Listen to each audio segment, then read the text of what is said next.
So we're gonna go over that first. Which I think is this one here. And they have this little book that gives a recap. I have the perks Mystical and Talk to Animals. And it's got the days broken down because it's eventually going to be 7 chapters, so a full week. Of course, I always take the boiled peanuts. I got Talk to Animals, so I befriend Dustin, the little possum. The old man Duke gets killed in the woods. He accidentally shoots himself when the ditchlings come out. We met Kanika and Sybil. I slept over at Stella's house for the first night, and we called Tabitha before falling asleep, so hopefully she's a little less mad at me. Tuesday, woke up in Stella's room. Tabitha was trying to be mean and kick her out, and I said no. Talked to Avery, because I like Avery. We walked with Stella to the mines. We talked to the miners. We warned Tabitha about the teens sneaking into the mines. Which I think was good, because she knew the mines better to know where to go. And we went to save the other 2 kids, Becca and Alexis, at the cost of Rosalina's safety. So I guess maybe that wasn't the best decision, because Rosalina got her foot crushed. But I feel like the alternative was the other 2 kids would have been stuck in the mine. Now, would they be okay? Would they not be okay? Would something bad have happened to them? I don't know. But this being broken down this way kind of makes it seem like that wasn't the best decisioning. But let's see how the game recaps it. I'm curious if it's going to play a little video or something.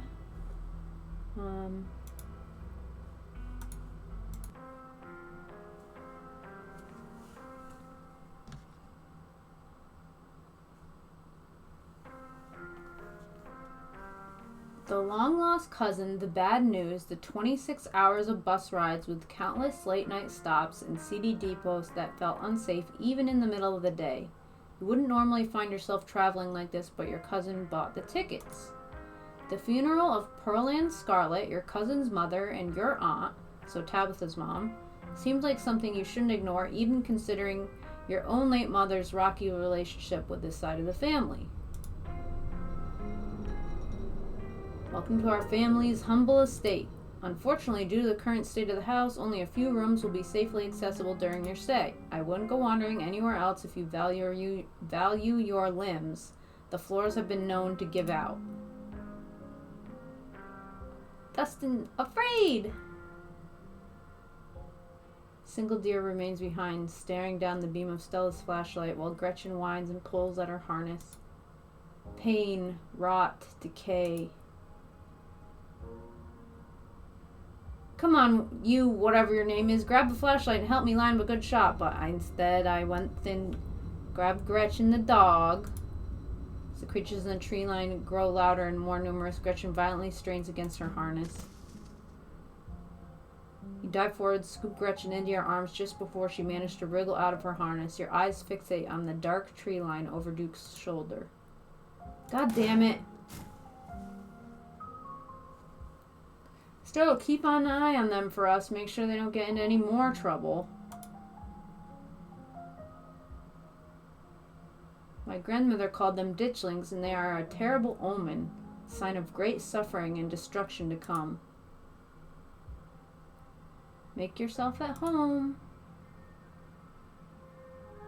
From now on, you're back at the estate by bedtime. No more impromptu sleepovers. Wow, that is some heavy stuff. No wonder Stella seemed distant. I'm gonna keep my ears open for you. The diner's where everyone comes to gossip, so I hear a lot about what goes on around here.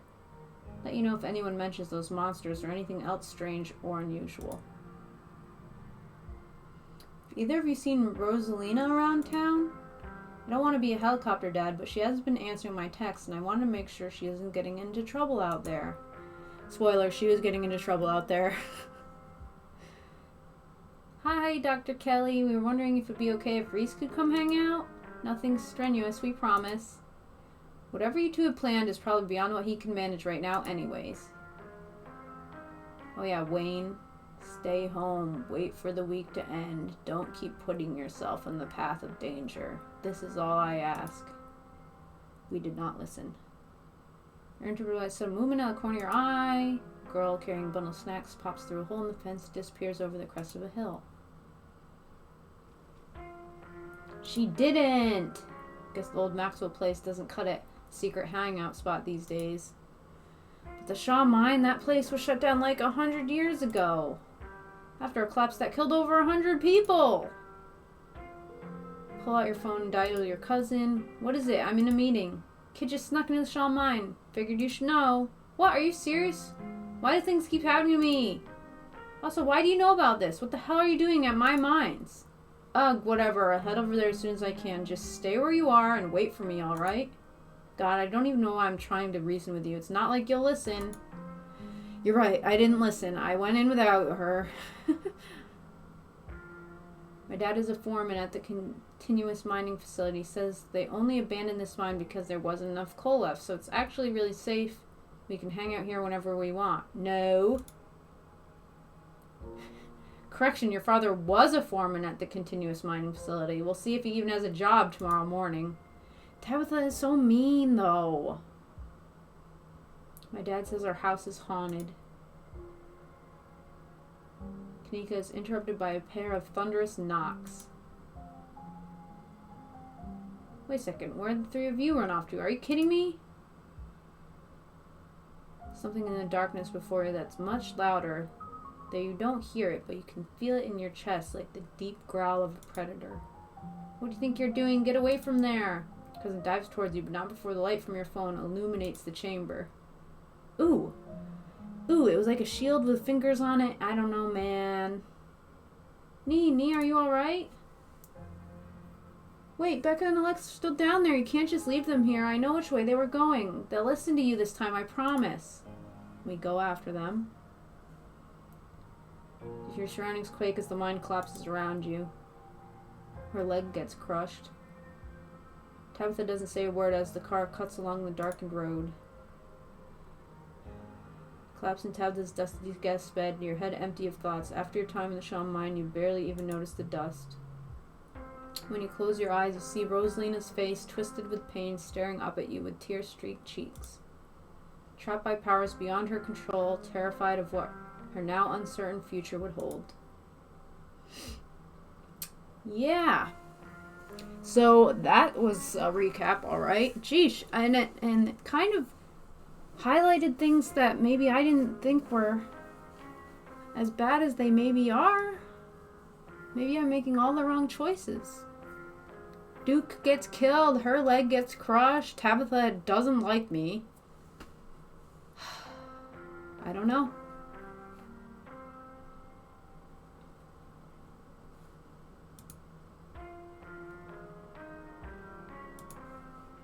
Wake up. Time for day 3. Sunshine filters in through the dusty windows of the estate as the dull aches of last night's activities throb in and out of focus. You manage to survive a second night in the town of Scarlet Hollow. As you pull yourself out of bed, you can feel the soot and grime of the Shaw Mine still stuck to your skin. Shower, yeah, of course I'm gonna shower. She's gonna just not shower. After all the stuff we were up to, shower. Oh my god. Step in the guest bathroom and into the shower. Water is hot and surprisingly enough clean. As steam fills your lungs and soot washes down the drain, you... Every minute feels like another shroud holding this town together starts to unravel. Thoughts of doom consume me. Poor Rosalina's leg. Duke in the image of lying there dead. Ugh. Sybil's warning, worse is we yet to come. Wayne, and wonder how many times he watched you. Think about someone special. Think about finally being out of this hellhole and safe in your own bed. Sheesh. I feel like I always get mystical prompts and they're always like too weird for me to want to do them. Every minute feels like another thread holding this town together starts to unravel. Thoughts of doom consume you. You're done here. Turn off the faucet and dry yourself off. Shower thoughts. Heavy shower thoughts. Time to start your day. Check on Dustin. Oh my god! There's 2 possums! Look at this one! Oh, his face is a little unfortunate. Morning, Dustin. Who is your friend? Her name Mom. She come to visit. Oh, I Dustin Mom. Gotta stay with Dustin until glass house empty. Thank you, human, for take care of my boy. Oh my god, you're so cute. What happened to your glass house? Asshole squatter move in. Kicks Dustin Mom out. Squatter tried to eat Mom. Squatter evil. Squatter may be asshole, but squatter not evil. It just tried to survive, just like all creature. Dustin still have much to learn. Aww. I had a rough night. Can you counsel me? Was it because of cat monster? Dustin was scared too. Hiss. If a cat monster wants to eat Dustin, cat monster will have to go through Dustin Mom first. Dustin Mom will kill. Then Dustin and Mom eat like kings. This nature. Okay. You close the drawer. Rude to close drawer without goodbye. Oops. That's that. Look out the window. Walk over the window fondly thinking about the pleasant view it provided you on Monday. It's the same view.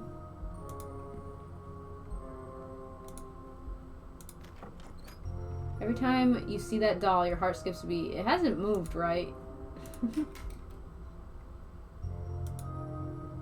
Message a group chat with Stella. Pull out your phone, open up your group chat with Stella and Kanika.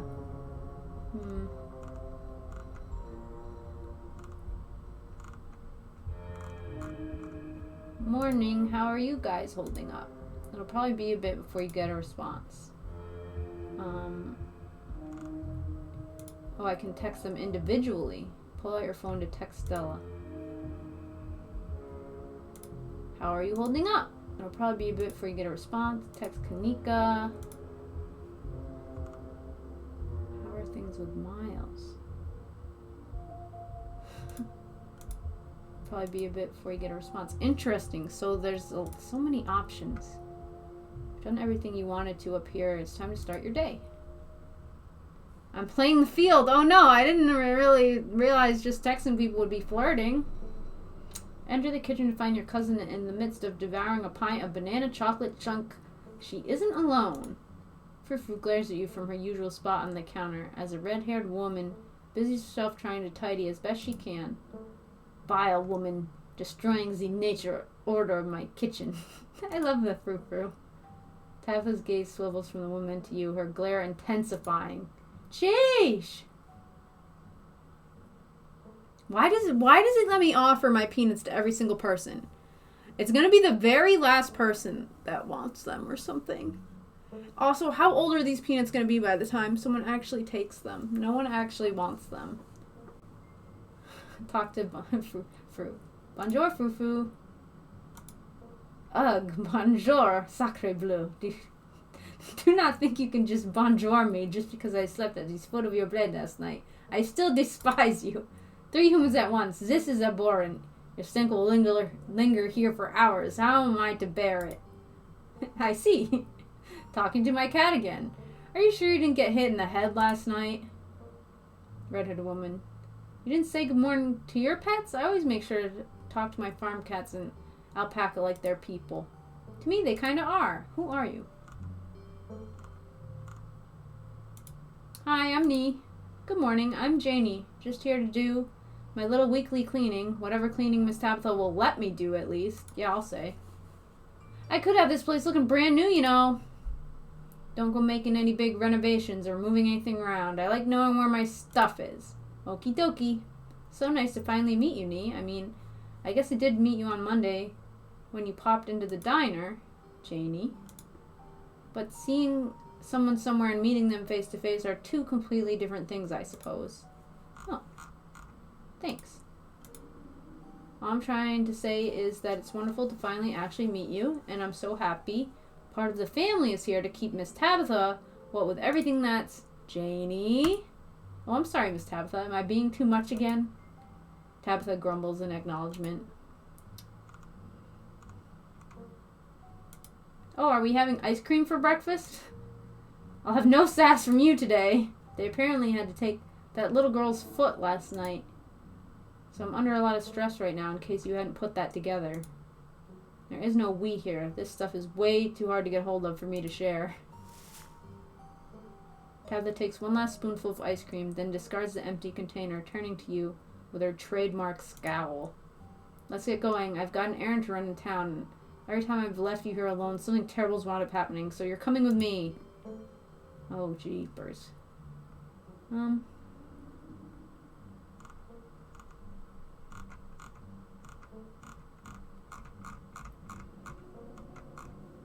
Hold on, you can't just tell me that Rosalina lost a foot and move on from that like nothing happened. Just because something terrible happened to someone doesn't mean that life doesn't go on. Life has to go on, and let me assure you that what happened, that poor girl weighs heavily on my mind. Now shall we go, or would you rather keep bombarding me with guilt for something I personally begged you not to do? But I haven't had breakfast. Should have thought about that before sleeping in so late. Janie, lock up when you leave, please, and don't go rearranging anything, I'll know. As you ready to leave, Janie approaches from the far side of the kitchen. Tabitha remains between the two of you, impatiently tapping her foot. Oni, before you go, I heard about what happened last night. I heard about it before Miss Tabitha mentioned it just now, and then I heard it again. Just wanted to say that I'm sorry you got caught up in that. I'll be praying for Oscar and poor little Rosalina. They're such sweethearts. Couldn't have happened to nicer people.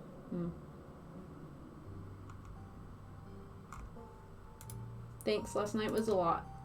If you ever need to talk to anyone, my husband is the local pastor. He's a gentleman and always willing to lend an ear. It's actually been going a little stir-crazy ever since we moved here, what with nobody really attending sermons. It'd probably do him a lot of good to talk you through your worries. That sounds wonderful. Thank you for the offer. Of course, he's always ready and willing to talk with people, so feel free to stop by the church anytime. Door is always open.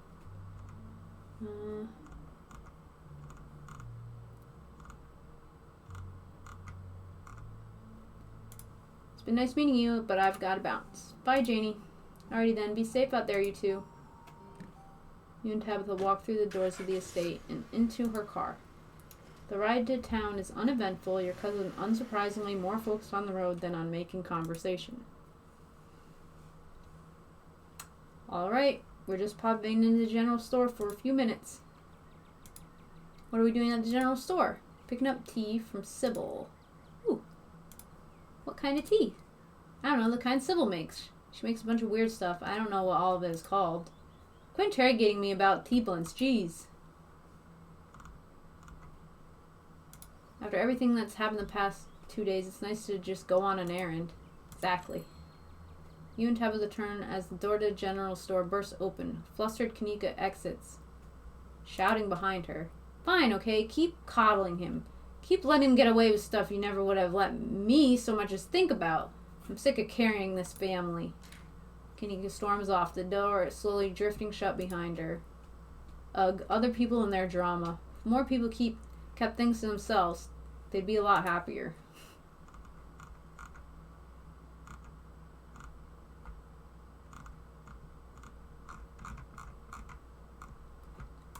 Poor Kanika's really going through it, huh?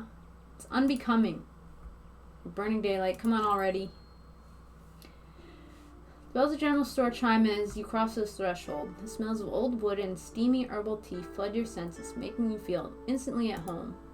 Good morning, you two. Hope you're doing well after last night's activities. Morning, is the new blend ready? Of course. If you'd like to keep Miles company, Tabitha and I will just be a minute.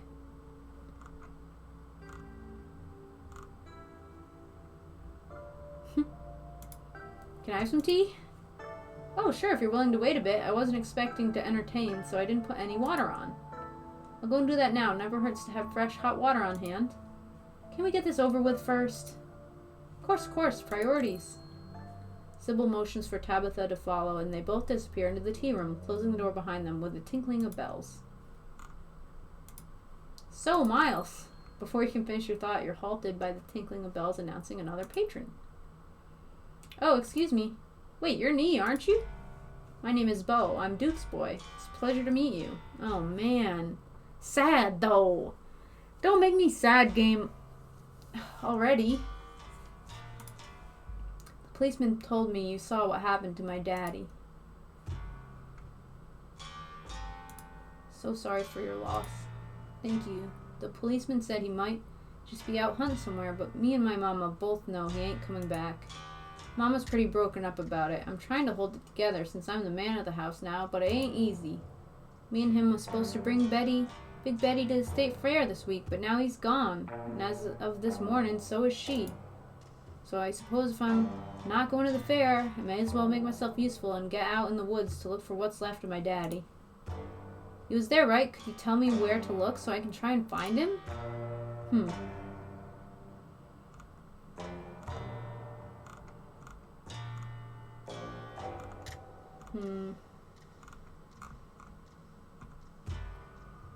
I don't think you want to see him like that. It's really bad.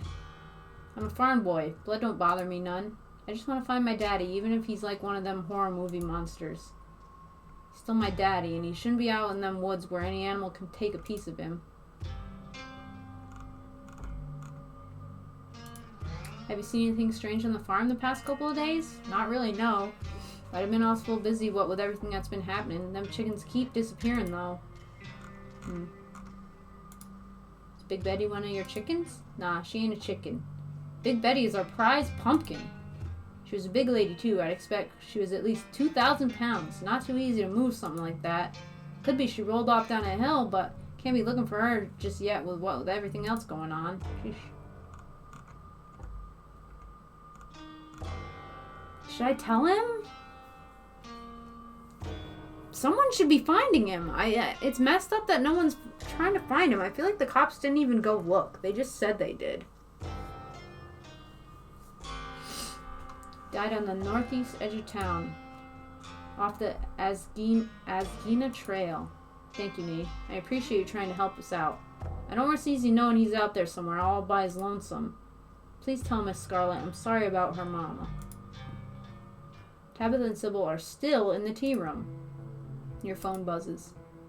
Oh my god, hey, I overslept. Still gotta make myself breakfast. Meet at library after and figure out plan. And then it buzzes again. Hey again, LOL. If you want to come over for breakfast, would honestly love to hang out. And then it buzzes yet again. Somebody was busy this morning. Oh, hey again. If you want to hang out before the library thing, I'm parked in the abandoned lot by the gas station. Hard to miss. Well, I didn't know just texting people how they're doing was flirting with them. Just texting.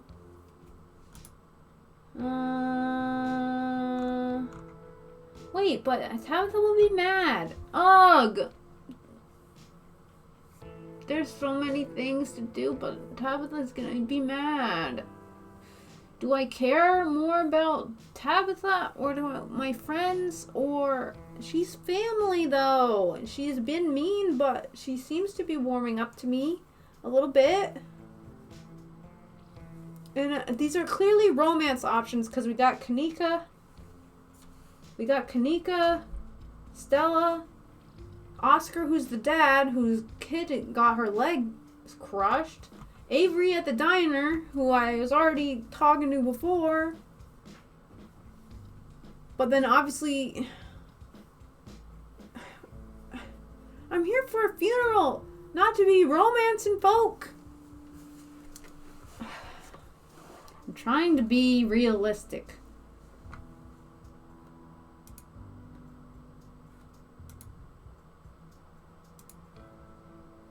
But I don't know.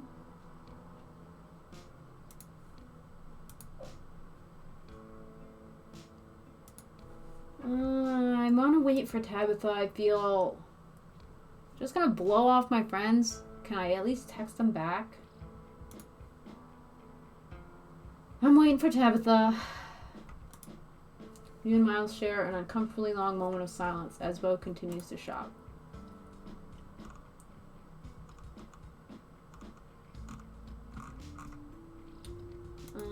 You doing okay, buddy? Miles glances up at you, eyes narrowed. Don't talk to me like we know each other. You're just Kanika's weird friend. Don't even remember your name. It's Nee. Okay, cool. I'm just going to go ahead and forget it again. Miles returns to his phone. Jesus. So, did you hear about how Rosalina's doing? No, Oscar apparently posted on Facebook about it. You seem ancient enough to have a Facebook account. Why don't you check it yourself? Not your little newsboy. Sheesh. I'm just trying to ask you about your friend. She's Alexis's friend. I don't know her. We just go to school together. That's it. Miles returns to his phone. Tabitha bursts out of the tea room, tucking a pouch of herbs into her coat as she walks. She looks up at you in surprise. Wow, you actually stayed. Kind of expected you to go running off the instant I left you alone. And miss out on cousin bonding time? I'm not calling it that. This is more like babysitting. Got a couple hours to spare. Pick us up some sodas and we can get out of here. I don't like lingering where just anyone could walk up and start talking to me. Tabitha leaves the store, motioning for you to follow. Tabitha stops in front of a small house on the quiet hill just off Main Street. The Scarlets own most of the houses out here. We rent them out to employees. It's just more convenient, you know? Okay. Cool. Yeah, it is cool. It's nice to have a place where nobody can bother me. Now come on, let's make ourselves scarce before we're spotted. Wait, why are we hanging out in a dingy old mansion and sleeping in a dingy old mansion if we got a nice place? Cousin pulls out a heavy set of keys from her pocket. She picks out one marked with a bright strip of green tape and locks the door. Coming in, don't worry, it's empty. Okay. Follow your cousin into the model home. We haven't rented this one out for years. Come here to get away from it all. Does that make sense? It's kind of like a vacation home, but I don't have to travel. Anyway, make yourself comfortable. Have a soda. Tabitha hands you a cream soda for settling in on the couch. Though this home gives the appearance of being lived in, with its furniture and lack of dust, it feels nearly empty and barren as the estate. There's no soul in this house, only the dream of one. Sheesh.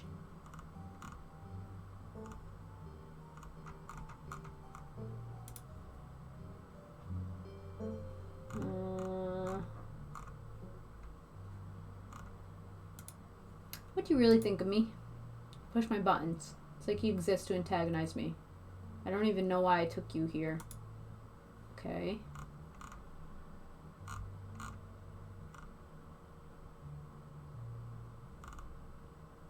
Like, she says that, and I'm gonna say I'm glad I'm here. Like, I'm gonna call her an asshole. Like, I don't know.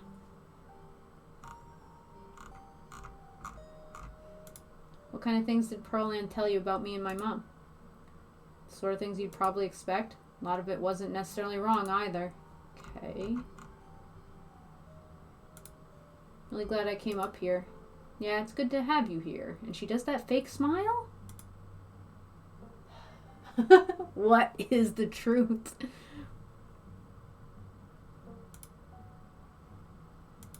Can we try some of that tea picked up? Smells nice. Nope. Sleepy time tea. Don't want to drink in the middle of the day. You like living here? It's the only thing I know. I mean, you visited other places, right? No. Before I took over, Pearline was too busy to take me anywhere. Then when she retired and I became head of the company, I wound up in the same boat. It's not like anyone can fill in for you when you run everything. I'd like to go to the Outer Banks one day, but I guess I'll have to wait until I retire.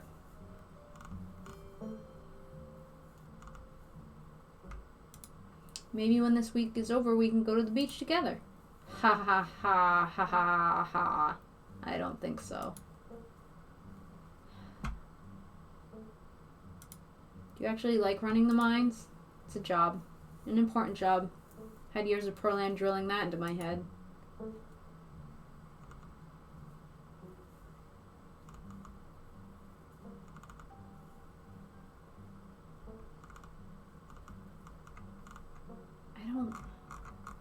And, like, there's always the option to, like, not say anything to her. And I don't know if she'd like me more if I just never talked to her. What would you want to do if you weren't here? Doesn't matter. I am here. Dreaming about some other life will only make the one I have more difficult. Why? Why do you come here? Like I said, I like getting away from it all. People know they can find me at the estate. But they don't know about this place. It's nice to escape from being known, at least for a little while. Jeepers creepers.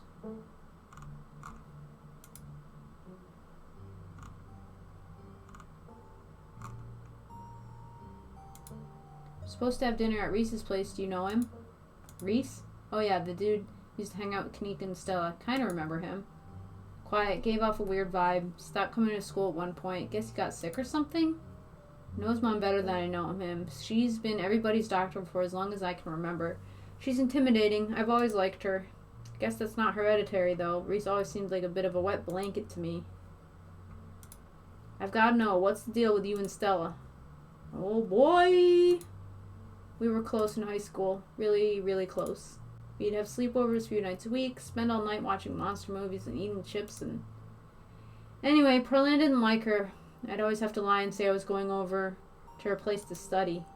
When we graduated, it was impossible to see her anymore. There were no more excuses to go study, and I was too busy learning the ropes at the mine.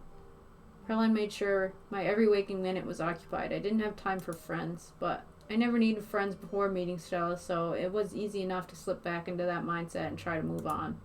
Sheesh.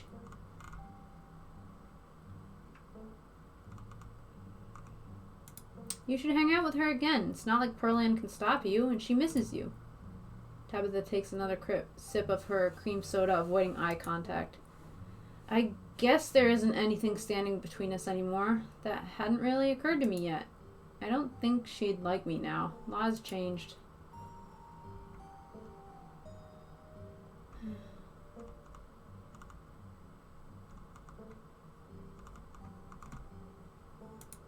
What's going on with Wayne? He's been following me. I think there's something wrong with him.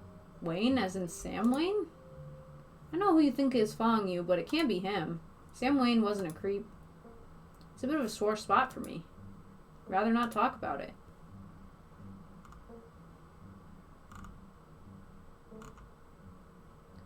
Okay, boundaries respected. Thanks.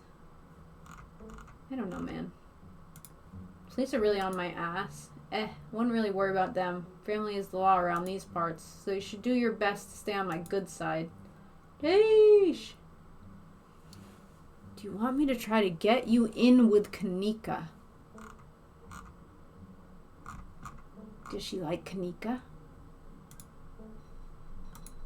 Please, if she's anything like me, that wouldn't only make her hate me more. I have dignity, me. Okay, fair enough. Are you coming ghost hunting with us tonight? Is that actually happening? Stella will be there.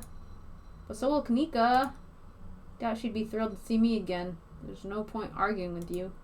If you're gonna get up to any paranormal stuff, I better be there to save your skin if it gets hairy. Count me in. Ooh, we gonna get her to come with us. That's good. Thanks for taking me out here. Your phone buzzes before Tabitha has a chance to respond. Almost forgot. It's Mayor Jimmy Day. Good excuse to head over to the library. We should check in with Oscar. Meet you all there in half an hour. Totally blanked on that. Been having a weird foggy morning, sad face. Wild that they're still doing the Mayor Jimmy thing even after last night. Do you think news has spread yet? But yeah, we should go see Oscar. See y'all soon. Somebody's popular.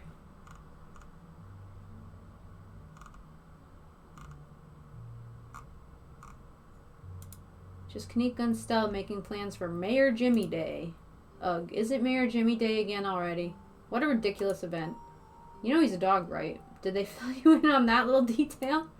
We haven't had a human mayor in Scarlet Hollow since at least the early 1900s. We've been a dog mayor town since then. That's awesome. Tabitha takes another sip of her soda, smirking. Everyone knows it's our family that holds the power in this town. Still, sounds like it could be kind of fun. Even if I can admit it's funny watching everyone fawning over the little guy in his mayor getup. And if Stella's gonna be there, yeah, count me in. We can finish our sodas and head over. See, this is nice. I'm including her. She's coming with us and stuff. How do I look? It's been a while since I've been out in public like this. I'm kind of nervous. Excuse me, Miss Scarlet. Can I help you? Becca stares at you from a distance as the furious woman tears into Tabitha. This must be her mother. What the hell do you think you're doing down here grinning like a buffoon after everything that happened last night? Mine collapse almost killed my poor sweet innocent child, and you thought it was a good idea to retaliate by demoting my husband? You've gotten used to a new lifestyle. You can't just take that away from us for something that was your fault. I heard that one girl had to have her foot amputated. That could have been my child. Don't think I won't be pressing charges. Ugh, Mom, please, you're embarrassing me. Shut up, Becca. Mommy is advocating for you.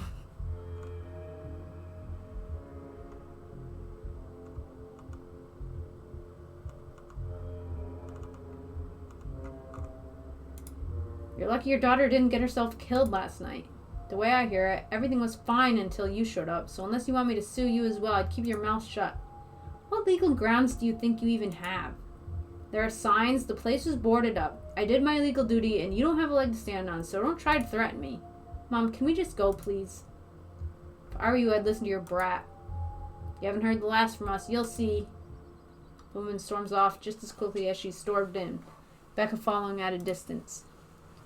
God damn it, she's right. You can't just hang out around town the day after something like that. It doesn't look right. I should be up there even if it's just to oversee what's going on. If I'm supposed to run this place, I've got to get my head in the game. I can't slip up like this again. Tabitha's sighs straightening up. Her scowl returns. Stay out of trouble. I'll see you at the library tonight. Man, that's sad because for the first time, literally the first time since playing this game, Tabitha actually seemed excited about something. Actually seemed happy, briefly, in all this chaos. Like, I feel bad. So I'm trying to be friends with people. I don't want to flirt with them. Especially Stella. If Tabitha likes Stella or Kanika, I don't want to flirt with people who maybe Tabitha wants to flirt with. So I'm going to stay away from Stella and Kanika. Avery seems on the table. I think Avery is who I would flirt with. And,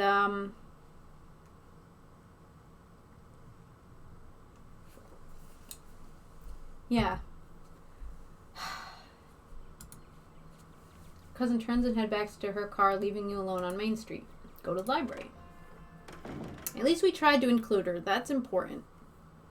Enter the library alone. It's busier than usual, and a small crowd has formed in a corner of the main foyer. Yes, you're here! Hey.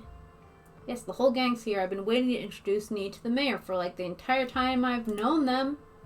It'll be worth it, trust us. Alright, shall we?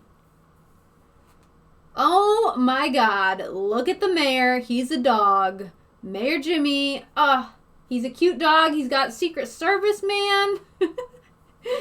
Oh, it's so cute. You can tell this dog is the mayor from his little sash and his fancy top hat. There's a regal air about him, almost if he knows the position of authority he's been elected to. Look at Gretchen is like eyeing him down, dude. Unless you're mistaken, the serious man by his side is Deputy Franklin, one of the policemen you spoke to, following your encounter in the woods on Monday. Hey, Palm Tree. Yeah, Mayor Dog's pretty great. The mayor's little nose starts twitching as you approach. His doggy eyes shine with a curious intensity. The mayor. What have you got? You've got something. Something wet and nutty. The nuts. Oh! Do I give the dog the nuts? I don't feel like dogs are supposed to eat nuts. I don't feel... He wants the nuts. Oh, it's like the first person that actually wants the nuts. But I don't feel like a dog is supposed to eat nuts. I'm keeping the nuts. We're going to save the nuts until the very last possible moment. These nuts are coming with me. Keep your peanuts to yourself. Look at he's so mad.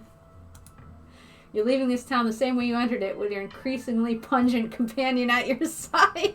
We're bringing the peanuts home. Good morning, citizen. I don't believe we've met. He holds out his paw as if to shake your hand. Oh my god, he's so cute. Oh! Gretchen does not like him. Look at her. He's dog. I knew he'd be a dog. Okay, okay. Shake his paw. Take his little paw in your hand, but the burly security detail stops you. No paw shaking. Only head pats and ear scratches allowed. I must apologize for my security detail. He has my best interest at heart, but he can be a little gruff at times.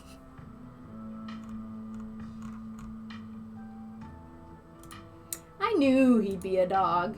What bearing does that have on anything? Oh, did Tabby ruin it for you? This town has had a dog mayor since the early 1900s. That's just how we do things around here for some reason. It's the best part of living in Scarlet Hollow, besides the nature. And all my friends and Winnie's Biscuits, oh, in the close-knit small-town community, of course. But having a dog mayor is a close fifth, no contest. Now, is there something I can help you with? You're not one of my constituents. I'd like to make sure I spend plenty of time with the voters. Mr. Mayor, there's something very serious going on in town. We need your help. Murmurs stir in the crowd behind you as you relay the danger to the mayor. Of course. The pet disappearances. I've been made aware of the situation. But what do you expect me to do about it? It's autumn. That's tourist season in Scarlet Hollow. Can't turn away the lifeblood of this town, not with the mine faltering the way it is. There was a mine collapse last night. We don't need any more news of disaster coming out of Scarlet Hollow. Do you understand? He's like actually taking his job as mayor seriously. So you know there are monsters laying eggs in local animals, and you're going to just let it happen? Okay, so I'm looking like a totally crazy person, because I'm just saying all this stuff in front of these other people to the dog. And I keep doing it, because I want to talk to the animals, because it's the whole point of taking the perk. Laying eggs. Don't be ridiculous. I'm sure that whatever is causing these disappearances is just a bear or a mountain lion. We've all smelled them up in those hills. They'll move on soon enough. It's a southern town. Plenty of people are armed around these parts. They'll take care of the problem before it gets out of hand. In the meantime, it's best not to cause a panic. I'm a pillar of this community. It's my job to project strength to my constituents. And Gretchen, look at her little face. I've heard just about enough from you, Jimmy. Look at you, putting on a show in front of your adoring fans while the dogs of this town are snatched up by monsters in the woods, hoping the humans will clean it all up for you? When are you finally going to do something meaningful for the hairier citizens of Scarlet Hollow? Now, Miss Gretchen, there's no need. Scraps never would have let those things prowl the woods for so long.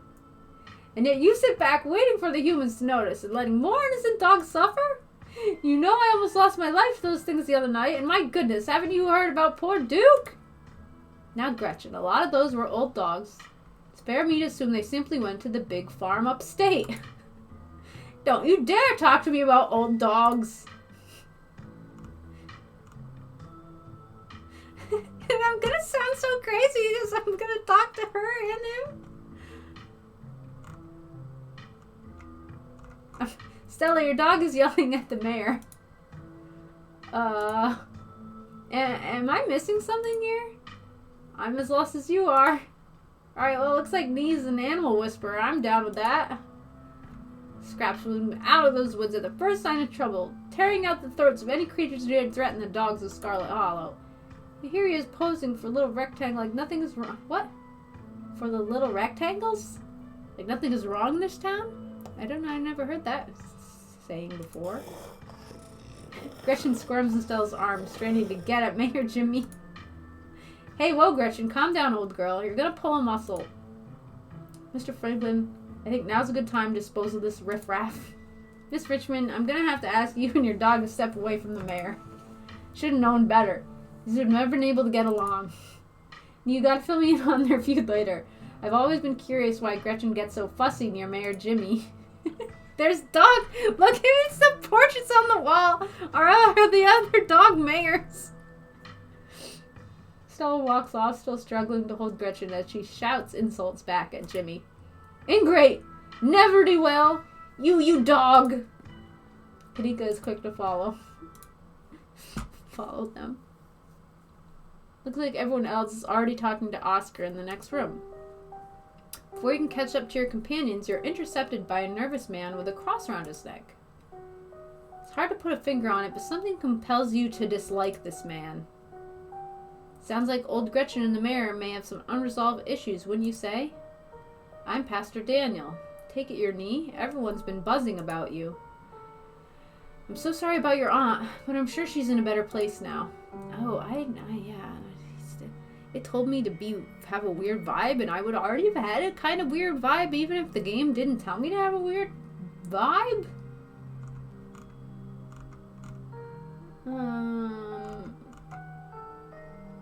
Hey, do you know anything about ghosts? Ghosts? I've never encountered one myself, but I have heard stories of folks who have been visited by their loved ones from beyond the grave, and it seems like it provides them with a sort of spiritual healing.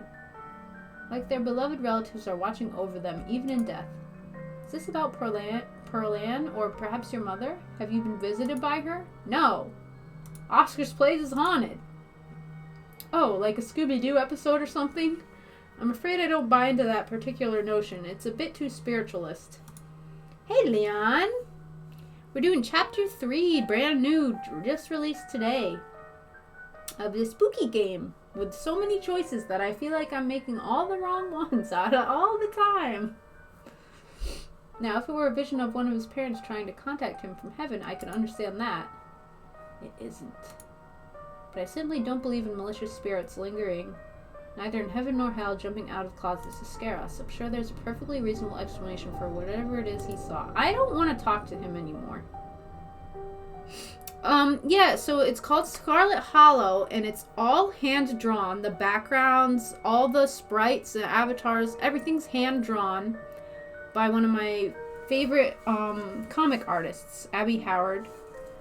And it's a beautiful game, and it's super branching, so it's a choose-your-own-adventure game, but like all your choices super can change the story and can change how people react to you, can change who likes you, and everything. Everything matters.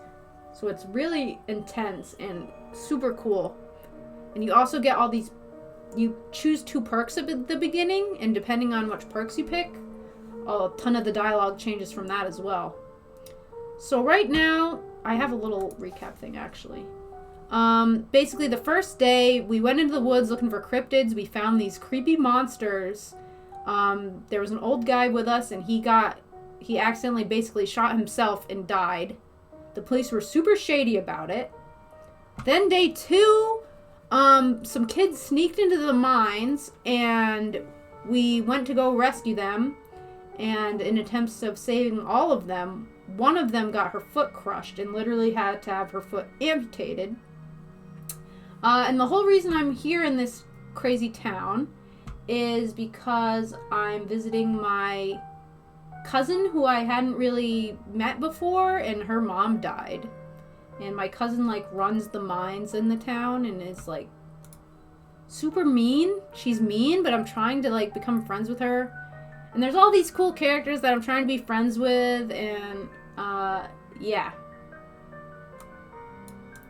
But the first episode was the most intense so far. I am very excited to see what happens in this episode.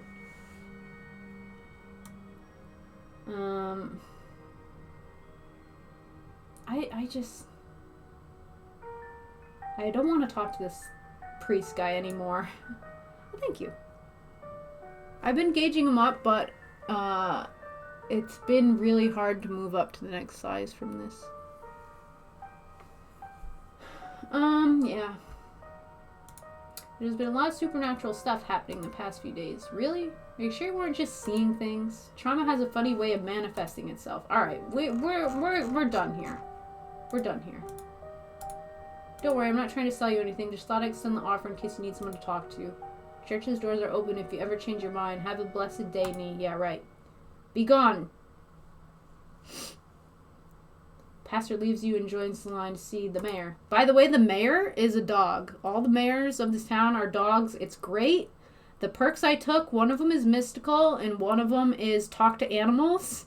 So I actually am able to talk to all the animals in the game, and it's great. It's the best thing. But yeah, the mayor's a dog, and one of my best friends, she always carries around her little old dog Gretchen, and they don't like each other, and it's very cute. And we're going to talk to Oscar. This is the father of the girl whose foot was crushed last night. So it's our first time talking to him since that happened. Look at Gretchen. She is so flippin' cute. I love her. Also, there's an opossum that lives in my clothes drawers in my room at the mansion I'm staying in. And I get to talk to them, and they're so cute. It's great. It's a great game. And the first chapter is actually free to play too, so I kickstarted it forever ago, and it was like a flat $25 to get all the chapters, and they're releasing them like one a year at this point, I think. Yeah, the third chapter just came out today, and I think that it was probably like 6 months, not a full year since the last one, but can't quite recall. Anyway, poor Rosalina. That's the girl who got her foot crushed. Can't even imagine how scary this has been for her. She seems in high spirits right now, but they've got her on some pretty strong pain medications, so I'm not sure how she's going to feel when that wears off. And it was the whole foot? Yeah, it's bad, but she's alive. We'll both be able to move on from this. We just have to get through the tough parts first. I don't know. All these are a little weird. I don't feel like I know him that well. Why is he... I don't know. Tank top, muscly library man. We're here for you, man. Thank you, all of you. Everything feels like it happened so fast. I know our whole lives have changed, but it's taking my mind a little bit to catch up. I feel like such a mess. I hope it isn't keeping me from being the dad she needs right now. Sorry to cut our conversation short, but I better get going. I was only supposed to come back to pick up a few things, but then the hospital called and said there'd been some big bus accident on the highway and they need the bed, so I have to come pick her up. Even though our house is still haunted, and the only place she can lie down until then is the dirty back room that drove her away in the first place. And Mayor Jimmy Day is happening. Sorry. Just a little overwhelmed. It's okay, Oscar. We're here to help. Yeah, we gotta solve the ghost thing. We gotta make their house not be haunted. We're gonna get that ghost. Could always go ahead and do a ghost bust or whatever we're calling it while you're out. And she'd be able to go right back to the old room as soon as she got back. It's probably a good idea, right? If only, but it doesn't come out during the day. So any busting attempts are going to have to wait until nightfall. Still not even sure we can get rid of it at all. I think I'd have to see for myself that it was gone. Managed to trick me a couple times, and I can't handle any more surprises right now. I've got every ghost hunting device known to man. You're in good hands, Oscar. We gotta fix it. Don't worry, Oscar. We'll fix this. Heck yeah, we will. Yeah, whatever this is, we'll get to the bottom of it tonight. Sorry that my face is kind of on Kanika. She's always, like, very to the left. Feel a little bad about that, but there's no real good to put my face that doesn't block something. Maybe at the bottom. Sorry, it just kept happening. I don't want to... See, and I don't want to block the text either, though. Poop. Poopy.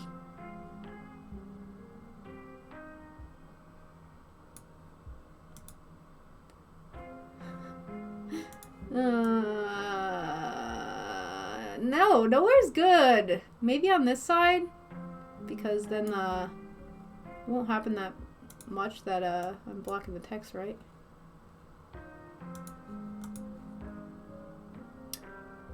Should be okay because I'm reading it too. It's usually not all the way over here. Anyway, I don't know. Sorry, it was bothering me that I kept covering her whole face like that. Let's put chat.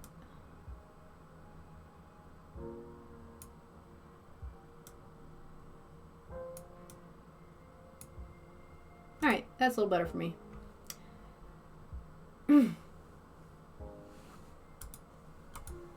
Heading out should be dark by the time we get back, so I suppose I'll see you all then. Oscar hurries off, keys jangling as he jogs out the door. Let's head up to Reese's. Maybe we can get him to come ghost hunting with us. Oh, now I feel funny because my face isn't facing the game when I'm looking over here. Darn it! Best laid plans, I say. I don't want to be in the middle. Doo-doo. Darn it. Because it does kind of block the... Ah. It's fine, it's fine. Yeah, it's a choose-your-own-adventure game that's all hand-drawn. It's great. Oh no, you're not going to try to get Dr. Kelly to let him leave the house, are you? She'll just kick us out for even asking. I wonder if he even knows what happened last night. I don't know how disconnected he is from the news around town. Geez, should we tell him? Gosh, I don't know. Maybe we just play it by ear. Anyway, shall we? Time to go. Oh yeah, I can talk to Gretchen. So, about the mayor? Right, you seem to have some choice words for him. See, so these guys believe that I can actually talk to animals, so that's good. You should vote for Scraps next election. That's who Gretchen supports.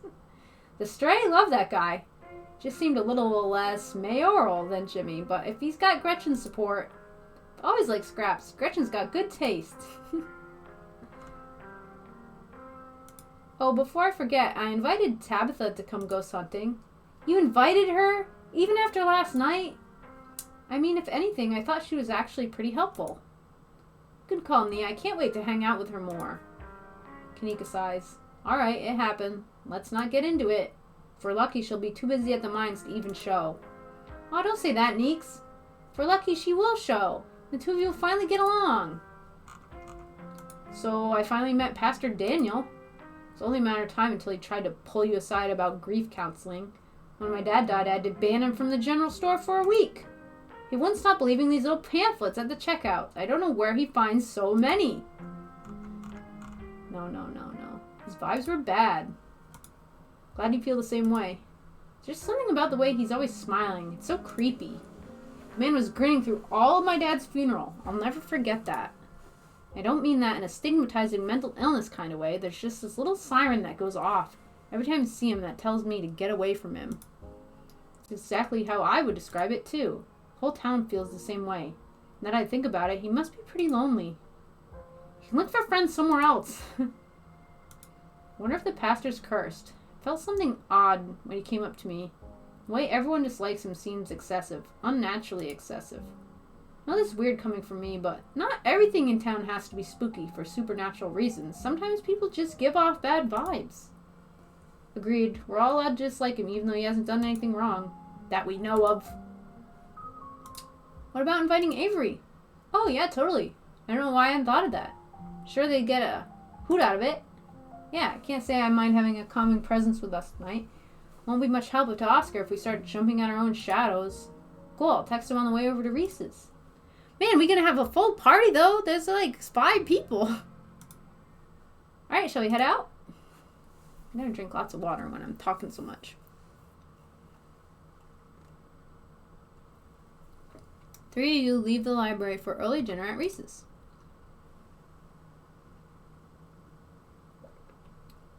Hydration! And my cute cat mug. I really like. I'm gonna try to drink the whole thing by the time I'm done streaming. You once again find yourself in front of Reese's house. A cold hesitation grips you as the building looms over the hilltop. Though it's only early afternoon, it feels much later. The sun already sinking behind the tall mountains that surround Scarlet Hollow. We're a little early. What if Dr. Kelly yells at us? No such thing as early when you're hanging out with friends. That's just extra time you get to spend together. Okay, but what if she yells at us? It's too late. The door swings open. Hey! Reese! Oh my god, dude, it's been ages. You must be Nee, right? I've heard a lot about you. Stella's been relentless about making sure I got all the Nee updates. My goodness gracious, there's something that smells terribly off about that boy. Get away from my Stella, you fiend. Aw, Gretchen doesn't like Reese? He's sick or something. Gretchen starts yelping at Reese, straining against Stella's grip. She tries to get between them. You gotta subscribe to the Nee updates text. Exclusive.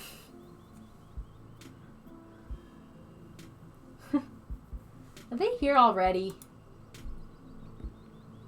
I knew you showed up early, Stella, and you brought that dog. Great. Yeah, I thought she might cheer Reese up. I don't know what's gotten into her all of a sudden. The dog stays outside. But it's okay, Stella. We can let her chill in my van for a bit. I'll run the AC and leave her some treats. You know I always have some of those easy-chew dog jerky stashed away. The gall, the gumption. It's a violation of my rights. But we go everywhere together. You want to come in or not? Kanika nervously tugs Stella away towards her van. Keep her safe from that monster knee, you hear? You don't let a feather of harm fall on my darling Stella. Poor Gretchen, she really doesn't like Reese. I wonder. Well, what about you, Nee? Coming in? Do I say that to his face and make these two think I'm weird right away? It's like, if I don't ever talk to animals or tell people things, then what's the point of taking the perk? But I don't want them to think I'm cuckoo bananas, do I? I trust dogs. Why doesn't Gretchen like you, Reese? No clue. She's always made a fuss around me. Reese doesn't do well with dogs. Now come on in. Let's get this over with. That's not a good sign, though, if dogs don't like you. Follow Reese and Dr. Kelly inside. Stella and Kanika aren't far behind you. The house feels cold. Not only is there an odd chill in the air, but the building itself feels too sterile, uncomfortably tidy to the point where you're nervous to touch anything. If it weren't for the aroma of store-bought dinner rolls baking in the oven, and the unsettling artwork hanging on the walls, you'd be half convinced you'd wandered into a real estate showing. So how can I lend a hand? By sitting down at the table and not puttering around in my kitchen. I made sure everything was done well in advance, so the only thing left are the dinner rolls, which shouldn't be long. Then we can have a quick dinner and you can leave my house and go on about your business. But I was kind of hoping to see Reese's new art. You still have time now, right? You aren't seriously considering subjecting your friends to your disaster of a room, are you? It's not that bad, and you can still see the floor. Dr. Kelly raises a single questioning eyebrow. I don't mind a little mess. Yeah, I doubt it could be any worse than the way I keep my room. Yes, okay, fine, as long as you stay out of the kitchen, I don't care what you get up to. Cool, we'll just be downstairs. See, and this keeps bothering me about this. Like, how old are we supposed to be? She's driving. My cousin's driving and running a whole company. Like, I feel like we're out of school. But all the adults treat us like little kids. Little kids all the time. I don't like it. We don't even know we're here. Make our way towards the basement stairs. The basement is what you might expect out of a tortured artist who spends all his time confined to a studio. Discarded canvases line its edges, while trash and sketches leak out from their piles in the corners of the room, hiding the bare cement floors. Ghoulish faces coat the walls in paint, sneering out at their creator. Sheesh! Your mom is so scary. She can be a little intense, kind of overprotective, which I guess makes sense. Anyway, make yourselves comfortable. You'll have to forgive the mess. I've been distracted lately. Haven't been cleaning much. Look at this place. There's like skulls. All his paintings are super creepy. It looks like he drew the ditchlings. Here.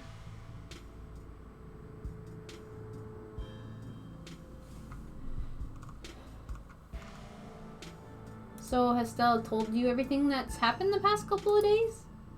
Oh, she told me all about what you guys found out there. I wish I could see some of it myself, but, you know, I don't know, actually. Gestures in futility towards the walls of the basement. I sure can't just sneak out one of these nights? The doc isn't keeping me prisoner here, Stella. I'm sick, you know that. I'm sorry, man. I didn't mean to. Nothing to apologize for. I appreciate the effort. Really, I do. There's just nothing you can really rescue me from. That die's already been cast. We were talking about the past couple of days, weren't we?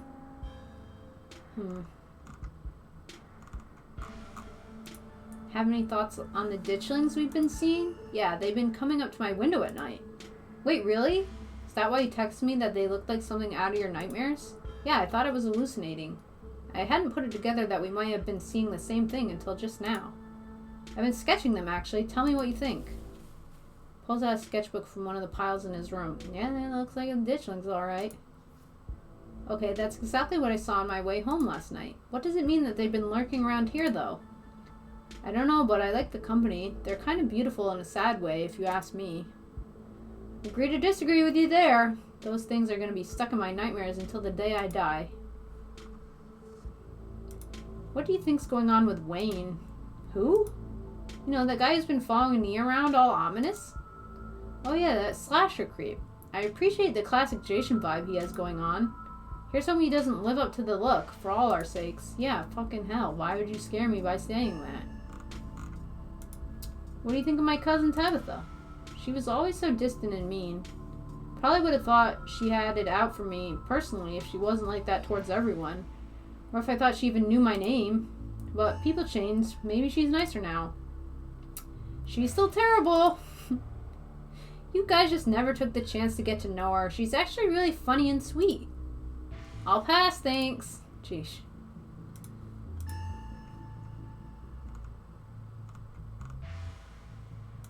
What are you sick with?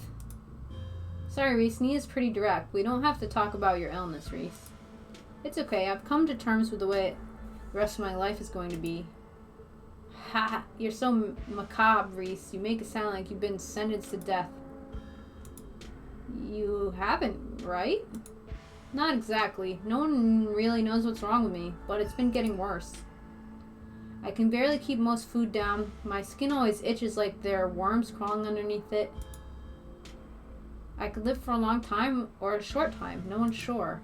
But I'm definitely not going to get better. Whatever time I have left is going to be miserable. So I've done my mourning. My best years are behind me. My future is unknowable. But one day I'll wind up in a pine box just like everyone else, and I'm okay with that. Dang, Reese, I may be a goth, but that's some real nihilistic shit. We'll make sure to come by more often from here on out. Friendship heals all wounds, right? Thanks, guys, but you really shouldn't worry about me. I have my art. I'm doing fine, really. Sheesh. I want to know more. Surely there must be something the doctors can do for you, even if it's just helping you deal with the symptoms? Doc upstairs has consulted with a lot of specialists. I've tried a lot of medications. Sure, some have been able to alleviate symptoms, but they always come with their own fun side effects. Wound up being a question of picking which set of discomforts I wanted to deal with. I settled on constant nausea and vomiting, and a persistent itch I can't scratch. It's manageable. As long as I can still paint, I don't care. And hey, it isn't all bad. Some of it is just weird, like this. Reese pulls on the skin of his arm. It stretches unnaturally. Hyperelasticity. Kinda cool, right? Whoa. Does that not hurt? Nope. Feels fine. Like I said, it gets itchy under the skin sometimes. But I don't know if that's the elasticity, the medicine, or some other part of my condition. Sheesh. Your art. Each piece exudes a sickening miasma. It's like you can feel something squirming behind the paint. The brushstrokes acting as steel bars trapping some anguished being within. I feel the emotions you put into these. They're writhing just behind the paint, radiating pain and anguish. I know what you mean. I feel it too. When I'm working on them, it's like I'm channeling whatever's plaguing me into the paint. And when they're done, I feel like I've been emptied out and all the vile things inside me have been sealed away in the canvas. That's why I make so many of them. Sometimes when I return to a piece, it's almost like I'm offering an invitation for those feelings to slither back under my skin. There are some pieces I can't even look at. I hide them until I forget they exist. I'd rather not let those particular feelings back in. Sounds kind of like therapy? That seems healthy, probably. Yeah, art therapy. Sounds like it does you good. Being empty must be better than being full of bad thoughts, right? I think so. It works for me, at least. Quite a movie collection you got. Any Rex? Let me think. Oh, have you heard of Shino-Chi Death Blood? Saw that for the first time recently. Blew me away. Excellent example of both Japanese horror and found footage done right. We could even put it on after dinner if you guys are interested. Dang, I would usually be down for that, but we've got to head over to Oscar's after this. Palmer so he'd ghost bust his place. He's apparently been dealing with a bad haunting. I feel like we should really be there for him tonight, considering everything that's happened. He and Rosalina both need our support right now. I'll take a rain check on that movie, though. Yeah, we'll definitely come by for a movie night this week. I'm free tomorrow night. Same goes for you, Nee. I should probably work tomorrow, but I can close up early. I don't want to flirt with Reese. Gretchen didn't trust him. It makes me not want to trust him. I guess we can ask him to go. It doesn't hurt. There'd be like so many of us. Want to come ghost hunting with us tonight? Oh wow, do you think you'd be down for that? We'd love to have you. Yeah, it'd be great to have you along. That'd be so amazing, but I haven't had the best luck leaving the house lately. Even just walking to town is enough to put me in bed for a week. It sucks. But make sure you bring your camera, Stella. I want to see everything that happens. Okay. Dinner's gotta be ready by now, right? Almost on cue, Reese's mom shouts from the kitchen. Dinner's on the table. Guess that's it for catching up. Make sure you all wash your hands with soap. I don't want anyone sharing their germs at the dinner table. Sure thing, Doc. Yes, ma'am.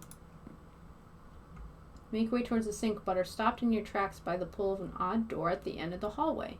Look, he's got his creepy paintings on the wall. It's nice that his mom hangs up his paintings.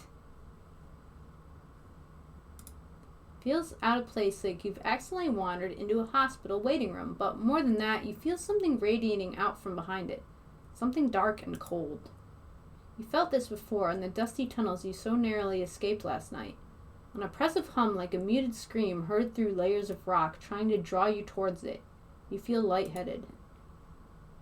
You are compelled to approach the door, drawn in as if hypnotized. Oh, wow. All the options are open the door. Like a dozen times. Wow. Before you know it, the doorknob is turning in your hand, your heart full of both deep dread and a compulsive need to know what might be on the other side. What do you think you're doing? Well? Dark presence lies behind this door. Can't you feel it calling out? That's called a draft, and there's nothing dark about it. It's just cold air. And stop being weird and wash your hands already. Everyone's waiting on you. You won't let her interrupt you. You need to know what's behind the door. Oh, no, you don't. Come on. Wash your hands and sit down. She grabs you by the shoulder, yanking you away. You do as she says, cleaning up under her watchful eyes and allowing yourself to be ushered back to the table and away from the door. Dinner's already laid out. Dinner rolls, spaghetti, a light salad. Kanika anxiously picks at her food. Stella is nervously talkative, and Reese is suddenly quiet and tense, his shoulders tight as his mother perches on the chair next to his. Dr. Kelly eyes all of you with a sharp, fierce gaze. She sits opposite you at the far end of the table, her features silhouetted against the light of the setting sun in the window behind her. Pills. She slides a few tablets towards Reese. He vehemently swallows them. This is excellent, Dr. Kelly. Is the pasta sauce homemade? No, it's from a jar. Worked too many hours to make my own pasta sauce. We have excellent taste in brands, and if you ever want any tips on easy homemade cooked pasta sauces, you know No thanks, Stella. I have the internet if I need recipes. Thanks again for having us, Dr. Kelly. We really appreciate it.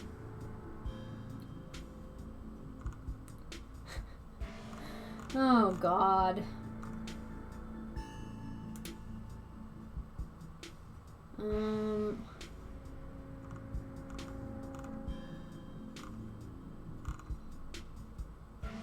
Reese is a talented artist. You must be very proud of him. He has a lot of skill, honed through practice and dedication. I can't say I understand a lot of his pieces, but of course I'm proud. Thanks, Doc.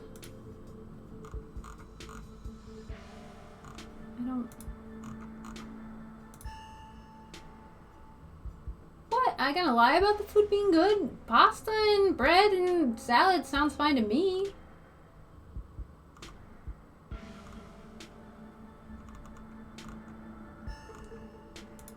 My cousin said she admires you.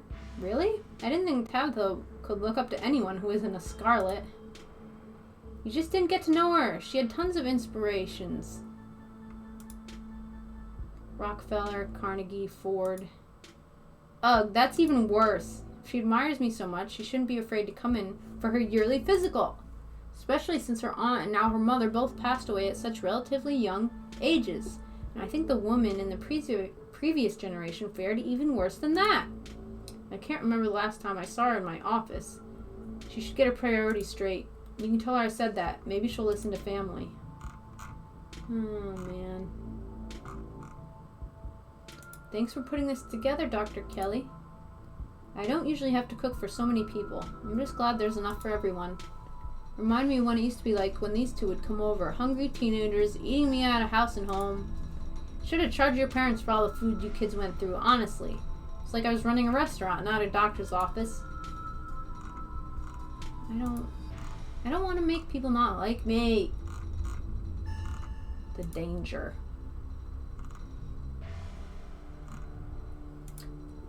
Have the police contacted you about Duke's body yet? Last I heard, they still haven't found it. Body? I was under the impression he was just missing. No, Duke, he definitely died. I saw the footage. And I saw it for myself, in person. So did Nee. He's not missing.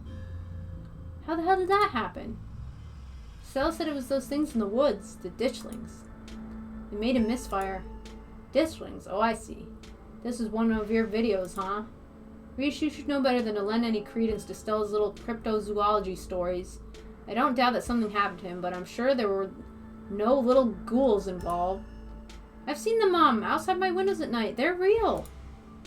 You don't have to talk to me like I'm a kid. I might be sick, but I'm still capable of reason, okay? Are you sure they aren't just raccoons, or... Stop! Stop doubting everything I say! Stop trying to rewrite things I tell you to fit what you think should be true. There's weird shit going down in Scarlet Hollow. I can feel the tension at the table start to rise.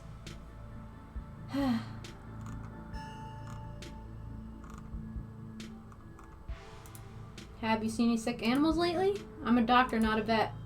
Didn't someone come in with a sick cow last week? Yeah, but it's not like I examined the thing. I told them what I just told you and sent them on their way. Said it had lumps. Sure, it had lumps, but I assumed it was suffering from some cow disease. It's not something I've done much research on. I don't know how normal it is for a cow to be covered in lumps.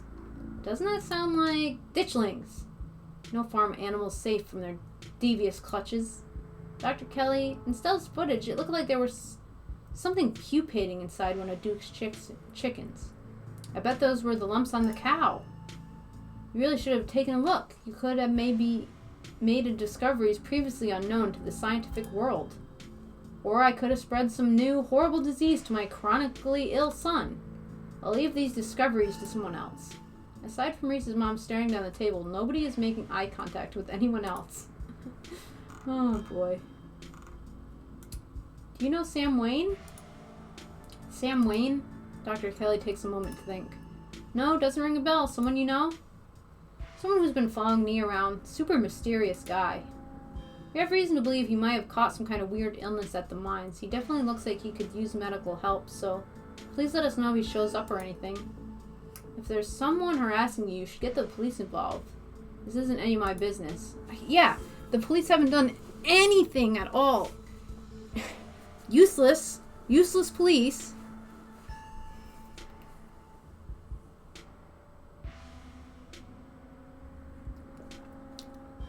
Nothing feels right. So many of these people. I don't trust them.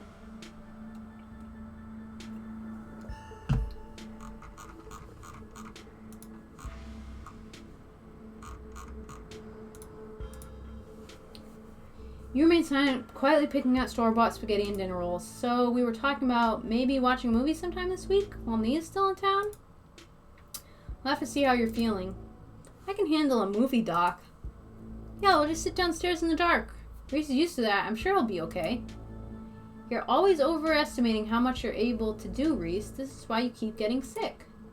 If I get sick, so what? It's not like that's ever going to change. I'm sick every day, and I'm not getting better. I don't want to spend the last few miserable years of my life holed up in the basement alone just because seeing my friends has been deemed too strenuous.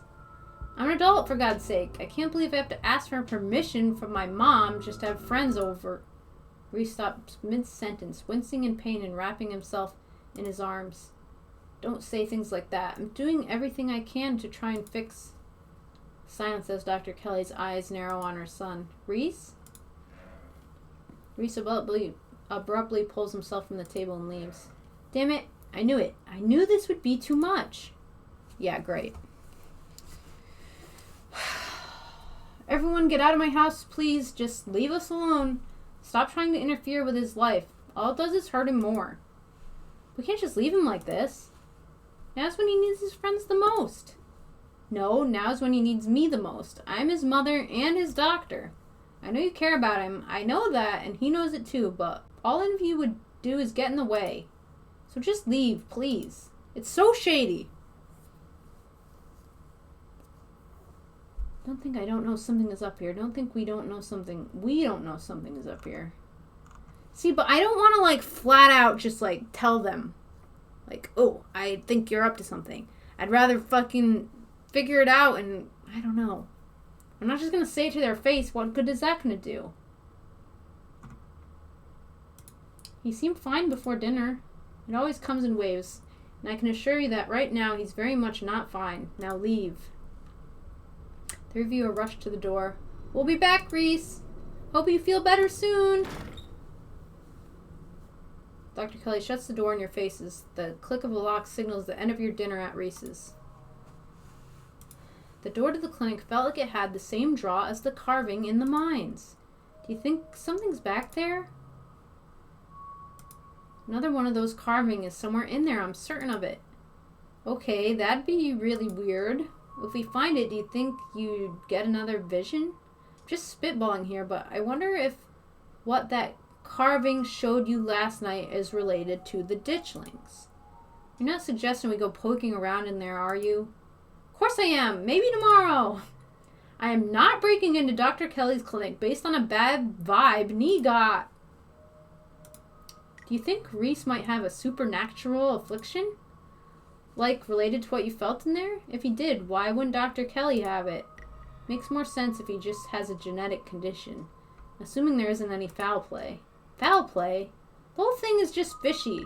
And after tonight, I feel like my fear of Dr. Kelly is a lot more justified than I thought. She's just overprotective. I'm sure that's all that's going on, and she has every right to be. I mean, the poor guy took 2 bites of food and got sick immediately. Can't imagine what that's like for both of them to go through. Look, I'm just saying, maybe there's more to their dynamic than just him being sick, but it's not like there's much we can do about it right now. We could probably go back and forth on this for a while. Let's grab Gretchen and get going. If the sun is setting, we wouldn't want to miss a second of ghost action. Stella hurries off down the hill, almost as if to run away from what just happened. You and Kaneko follow her down the slowly darkening street. Also, I didn't mention it before, but Kaneka's shirt is cool. It's a death's head moth. Lit by the orange hues of the setting sun, the library feels different. What was once a quaint building in a small town now stands as an imposing structure, its walls holding something that stares back at you with menace. Maybe Stella's right. Maybe ghosts aren't real, and the rest of tonight is going to be a pleasant break from the events of the past few days. But you know that's not the case. There's something old and powerful in there, and you can feel it stir as the sun sets and daylight fades away. What if the ghost isn't a person, but a specter of a mayor past? Oscar's house is right next to the town hall. Do your powers extend to the undead? Well, I wonder if that's a combo of my abilities. Talk to animals and mystical? Talk to dead animals? Think about it. Just as its exterior was intimidating in the setting sun, the inside of the library is dark, its shadows deep and foreboding. The meet and greet with the mayor ended quite some time ago, and the throngs of visitors took whatever joy was in the place with them as they left. Hey, Oscar, are you back yet? Shh, you can't yell in a library. It's against the rules. It's after hours. Rules only apply before 5 p.m. Now it's our domain. Hey, you're just in time. Rosaline is situated in the back room. Alexis is going to keep her company while we hopefully get this all sorted out. I'd love for her to be able to sleep in her own bed tonight. How's she doing? She's not quite as chipper as she was when she was on the stronger meds, but she's still doing surprisingly well. Alexis has been by her side non-stop. She's been a really good friend. Rosalina and I are both lucky to have her right now. I'm glad she's back home at least, and we'll be able to get her back into her real home in no time. I've come fully loaded. Got my EMF reader, temperature gauge, spirit box, infrared camera, UV light, video cameras, salt, flashlights for everybody in case the ghost messes with electricity, parabolic microscope, Sharpies and paper for automatic writing, matches and candles for rituals. And Gretchen says, you've got your specter-sniffing compatriot at your side, too. This nose can sniff out any ne'er-do-well. You might find, whether spiritual or scoundrel. Oh, and a Ouija board. I know they're toys, but you never know what might come in handy. Wow, this is a lot of ghost hunting stuff for something that was so last minute. Do you just have this stuff ready to go in a bug-out bag or something? Of course I do. I actually stashed a couple of bags here overnight after I got back from the mines. Excuse me? I was about to carry everything around all day. This way we can go in light and pop out to grab more stuff once things start getting spooky. I may never have found any compelling evidence of ghosts, but that's not for lack of trying. And after last night, I'm more than ready to try again. Hey Avery. Hope I'm not too late. Have I missed any creepy paranormal stuff? Avery, glad you could make it. The more pairs of hands we have, the more equipment we can carry. Sure thing, always happy to offer a hand or two. God, there'll be someone else with a level head in there tonight. Whoa, is that an EMF reader? I've never seen one in person. Look at all this stuff. Spirit box, parabolic microphone. Y'all really covered all your bases. Avery knows about it too. Kanika's like thinking she's got someone on her side, and Avery is a weirdo like us. Oh.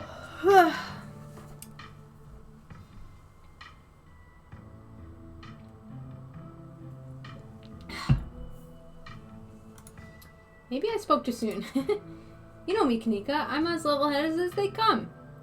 I'm just not ready to rule out weird paranormal stuff. When people tell me they saw a ghost, who am I to say they didn't? I mean, y'all apparently saw some really unexplainable stuff on Monday. And that mine only collapsing again after 100 years while y'all were there? I'm just saying, anything seems possible right now. There's something back there. I can feel it. Really? This is so exciting. Can't wait to finally see a ghost. Yeah, exciting's a word. As someone here for the thrill of being terrified, it's the word I'm here for. We'll see how you two feel about that once things get started. What the heck? Yo, don't rush off ghost busting without Zane. No way I was gonna forget your promise, Stella. Zane, glad you could make it. I was confronted with my own mortality for the very first time yesterday, so I'm desperate for answers about the afterlife to ease my troubled mind. There's so many of us. Let's go mess with some ghosts. My oh my, this certainly is a lot of humans for one little old ghost hunt. I do hope this means my dear Stella will be safe this evening, and that whatever foul creatures lurk in the shadows choose to prey on someone else. I hope my house is big enough for 6 ghost hunters at once. If this is everyone, we can go ahead and... That's everyone. Wait, what about Tabby? What about her? She's not here. Let's get started. I guess she can catch up to us once she gets here. Well, if y'all are itching to get started, it's through the back. Follow me. Oh, Pixel's the cat. Hey, human, kick ghost ass, okay? I miss Special Tree. Special Tree? What is Special Tree? What is Special Tree to cat? Like a climbing tree, maybe? You and your companions grab some equipment from one of Stella's carefully stashed bug-out bags before heading towards the junction connecting Oscar's house and the library. Oh, it's so cool that they're connected by a little hot room. Looks like the sun is almost set. This is when stuff usually starts to kick off. Haven't been back inside for about a week, so I have no idea what to expect. Hey! You're not doing this without me. If there's a ghost, I want to see it with my own eyes. Sorry, Mr. Gutierrez. I tried to stop her, but she was really convincing. Well, hi, Zane. What's up? Yo. Rosalina! Let Oscar handle this. Decide his best philosophy on it. I've done enough resting. It's not like hobbling around in the library is any different than hobbling around our house. I miss being there. I miss feeling home. Let the pup come. It's best to give her the chance to face her obstacles head on. Take it from an old soul like me. You shouldn't be hobbling around at all. Just take it easy until you're more healed. You've got to learn to walk around eventually. You might as well start while I'm still on pain meds. And our house is one story. It's not like I'm climbing Everest. Oscar sighs. The doctors did say I should encourage you to practice walking. Okay, you can come along, but if you get tired or it starts to hurt, you let me know right away. Thanks, Dad. Let's get our house back. You all cross over the threshold and enter Oscar's living room. Family photos line the walls, and stacks of books sit comfortably on wooden furniture. Yeah, look, it's a cat tree. He's got the painting of the last unicorn. Cool. Oh, look at his little bookends or cat. So cute. I love looking at all the little details she puts in here. Look! Look! Oh, you can't see it because the chat. Hold on. I gotta move the chat. This is important. There's like a little cat at the door. On the left side here, like right above the lamp, there's like a little cat scratching. Or something. Something looks kind of fucking weird. And there's that feeling again, like the mines, like the door to the clinic. Dusty, suffocating, dizzying feeling. Something is in this house. Though whether it's a ghost or something worse, you aren't sure. I don't know, I was just like looking around, squinting at stuff, and I saw like, oh, is that a paw? And yeah, it's like... Okay, it looks pretty normal for now. I don't remember that picture being on the floor, but that could be non-supernatural. None of my equipment is picking up anything around the picture. But I'll set up camera in case it falls again. Could be important evidence. You might want to save your cameras for Rosalina's room. That's where I've seen the ghost manifest. It's just down the hall. Oscar and Kanika startle as the door swings open. Seems I made it just in time. Let's get this show on the road. I don't have all night. Tabby! Great, she's here. Wow, Nee, you really brought the whole gang together today. I have every right to be here, Kanika. My family built this place, you know. Yeah, I know. We all know. Nee, what made you think inviting her was a good idea?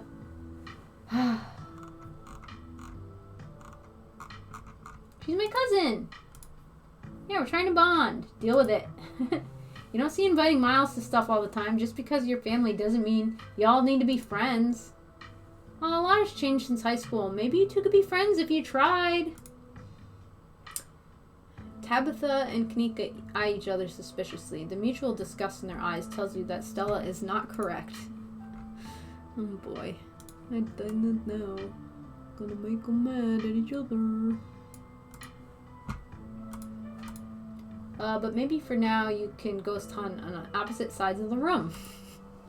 Sounds like we're in for an interesting night.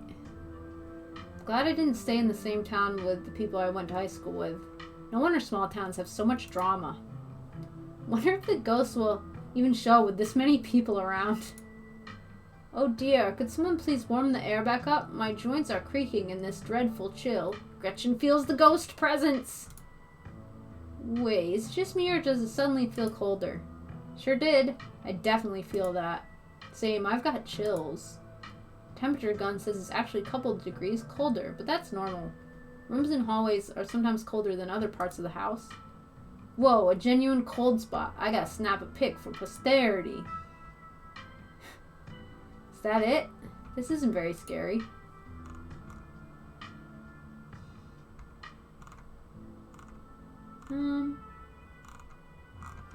Oh no, there's a split up option. I don't think that's a good idea. Wait, Rosalina, if the ghost manly manifests in your room, shouldn't you have seen it? I've only seen the stain. Dad made me switch rooms with him way before we moved out. I wasn't about to let my daughter sleep in a haunted bedroom. Spent most of my nights on the couch before we set up shop in the library. Even if there is something back there, I'm not scared of it. I'm mad at it. Y'all are so brave. I'd be terrified sleeping somewhere that might have a ghost.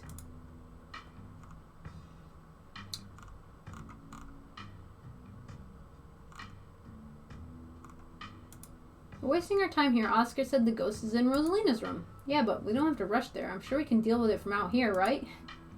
What, are you actually scared or something? You're an adult with a child. Grow up! Shut up, Tabitha. No one wants your opinion. Stella, I've been meaning to ask, do you actually know how to get rid of ghosts? How exactly are we going to get rid of it if we find one? Well, my ghost hunting kit has symbols from every major religion, assorted holy books, a bunch of salt, and some jars for ectoplasm. And if worse comes to worse, we can always use the Ouija board to politely ask it to leave. Aren't Ouija boards super cursed? Are you sure that it wouldn't make it mad or invite a demon in the house or something? Ouija boards are toys. The only power they have is scaring kids at slumber parties. Sound like fun to me. Might as well try it, right? What's the worst that could happen? Make the ghost mad and gives us more evidence? Sounds like a win-win. I think I'd rather not take the chance. One ghost is enough to deal with. I don't much like the thought of opening a door for something worse. Wow, you've never been this superstitious, Dad. This ghost really has you freaked out. Okay. Oscar takes a deep breath before continuing. Let's head to Rosalina's room. Follow me. Ooh, look at the stain.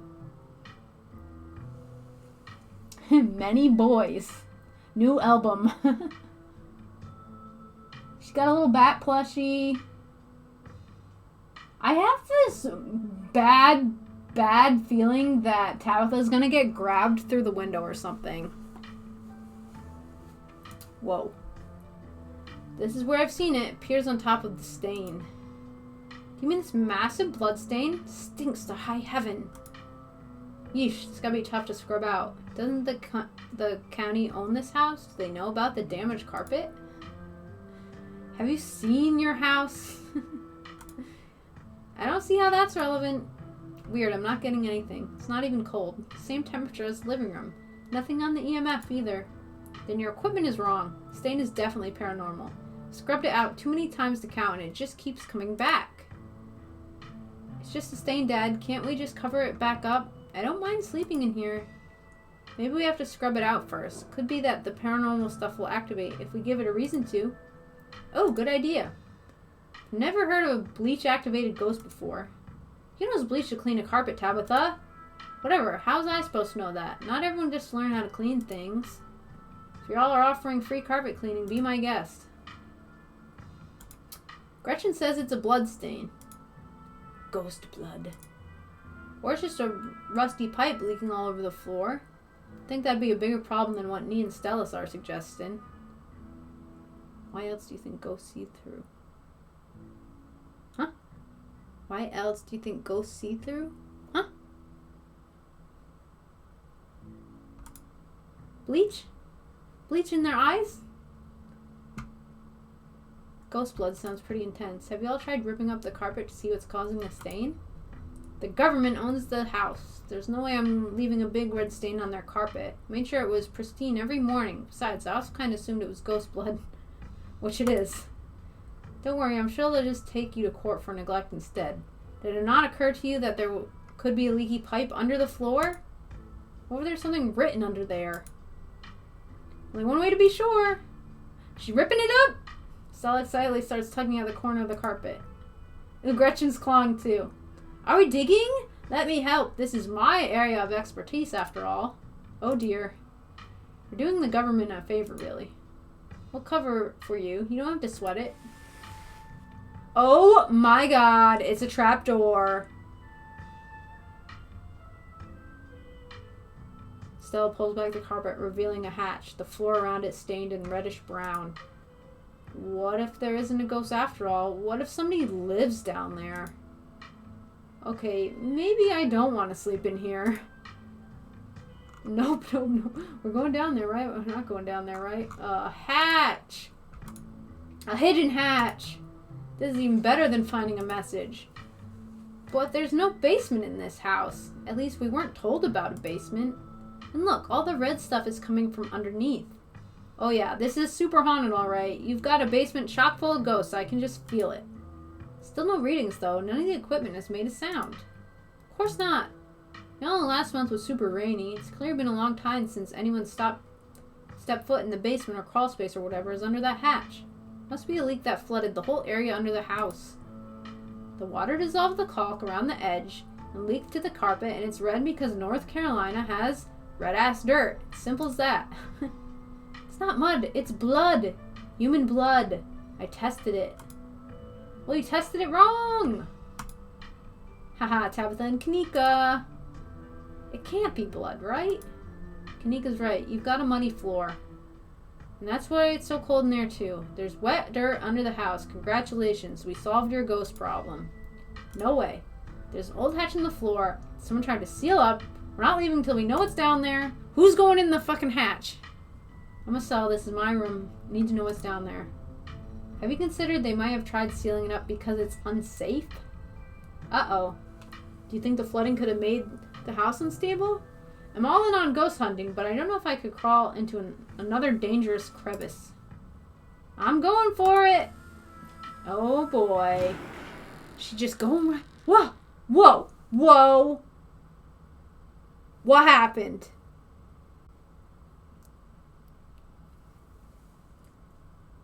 She opened the hatch and I shifted dimensions or something?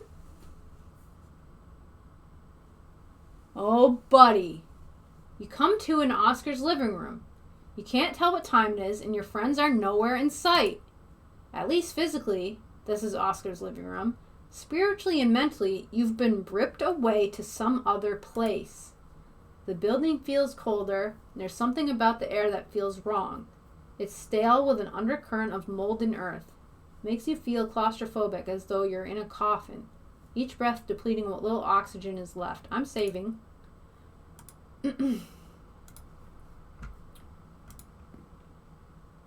Oh, Tabitha's here? How did we end up back here? Where is everyone? Did we pass out again? Was there a gas leak in the basement or something? What? Is fainting some kind of weird family thing? Is there a genetic condition I need to be worried about? Not that I'm aware of. Nothing like this has happened before you got to town. Who knows what sort of nastiness was festering in that basement? Your cousin marches to the front door and opens it. Why does it look like Oscar's house is in front of us? Didn't we just leave? Must just be misremembering things. Let's go. What? No, you're right. There shouldn't be a door there. Clearly, whatever was in the basement is messing with our heads. We just left Oscar's house. The library has to be on the other side of that door. You cross the hallway and open the door. Whoa! Something isn't right. Feels like a late summer afternoon. The air is warm and wet, and the scent of flowers drift on the breeze. This? What the fuck? There's a goat. There's a freaky shadow man at the end. Everything is freaky.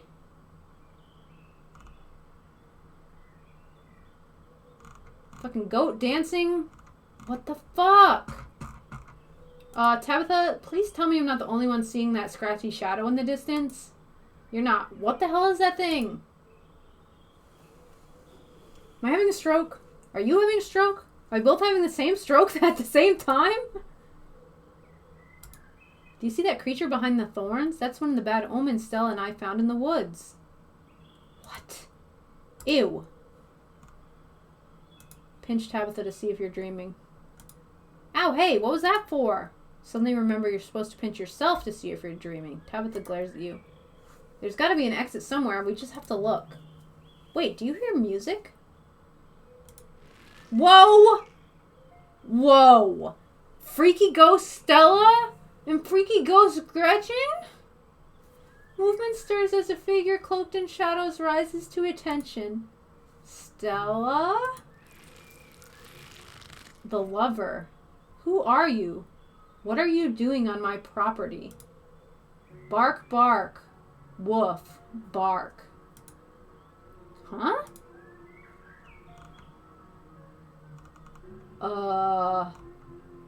Mystical. Eddie, it's Charlie. What the fuck does that mean? Eddie, it's Charlie. What? Did you say Eddie? No one's called me that in a long time. It's Edwardine now. I'm not a child anymore. Edwardine? Eddie? You've got to be kidding me. This isn't Stella. This is the lover. What are you talking about? This is fourth wall breaking. The part of me that lets me know who other people are says that this is the lover. You used to say that this was Stella. What, pray tell, does that little part of your brain tell you I am? Tabitha. It says Tabitha. Good to know you're not completely broken. I wish I could say the same. You should have stayed gone. And you absolutely shouldn't have shown up here, of all places. If you're caught, I don't think you understand what Father might do.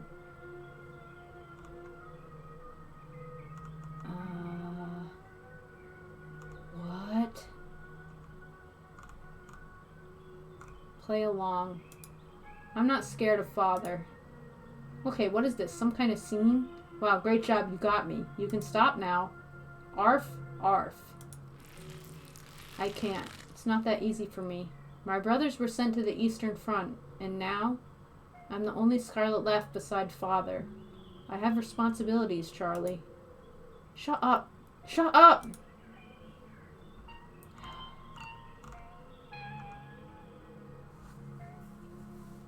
Edwardine Scarlet? Do you know that name? Tabitha tenses. Of course I do. She's our great-grandmother.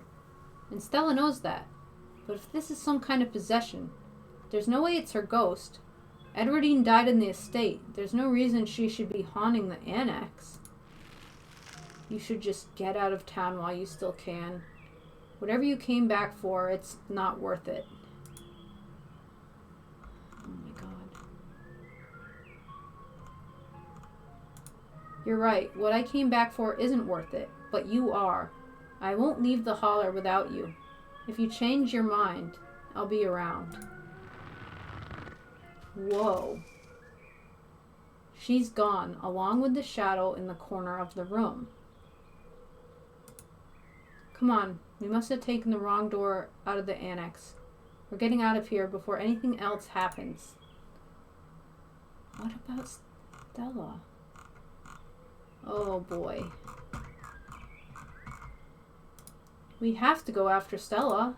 Absolutely not. We are not being drawn deeper into this weird garden, greenhouse, whatever it is. She yanks your arm, pulling you back the way you came. Where did the annex go? Oh boy. There's a little ditchling here. There's that goat still. There's like a unicorn statue. What the hell? Try the door, turn back, open the door.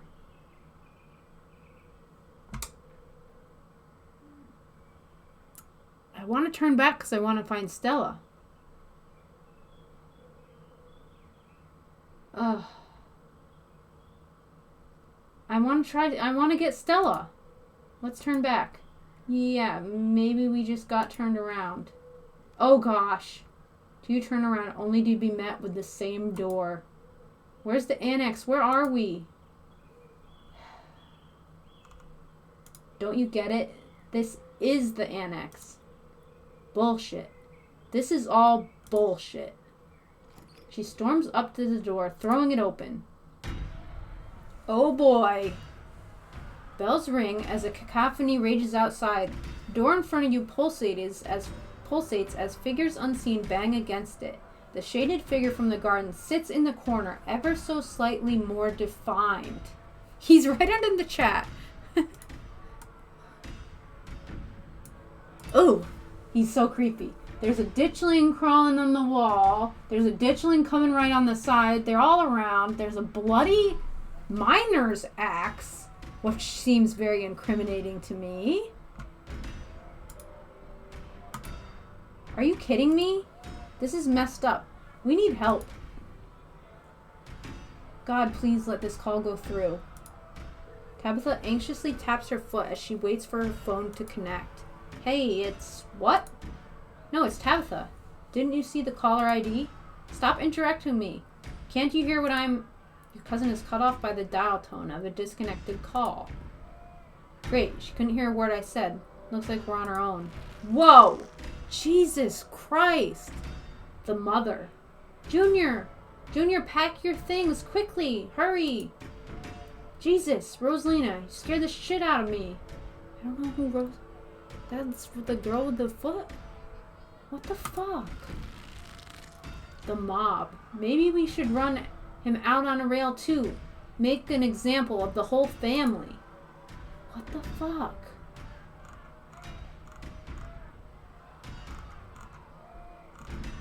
Mystical. I'm gonna keep trying mystical because I feel like it's gonna get us out of this situation. Mama, what's going on? Am I going to have to deal with you doing this all night? Please, he's only a child. We'll leave peacefully. Just give us a little time. Ooh, her face is like twisting off her hair. They were only children too. My boy was in there. Why should I give Junior here all the time in the world to gather his little toys and fancy clothes? My boy didn't have that kind of luxury. Oh. What?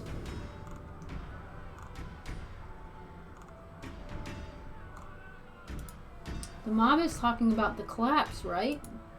Is that who you think that little girl is? But yeah, I think you're right.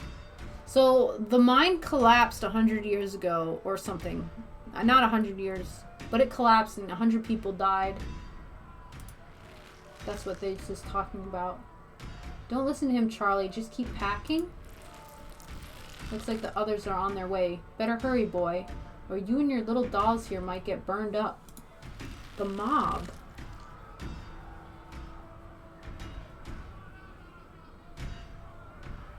And as for you, lady, what makes you think you're gonna be keeping any of those valuables you're packing in that fine suitcase of yours?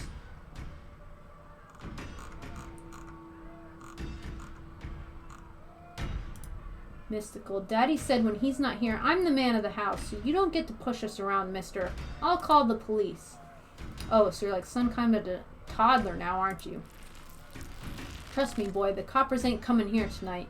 What makes you think you can talk to an adult like that?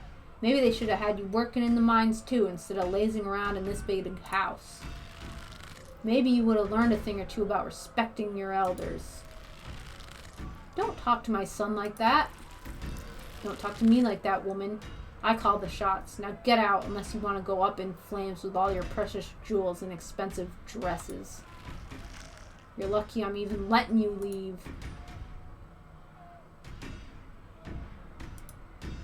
It wants revenge on our family. That's why we aren't possessed.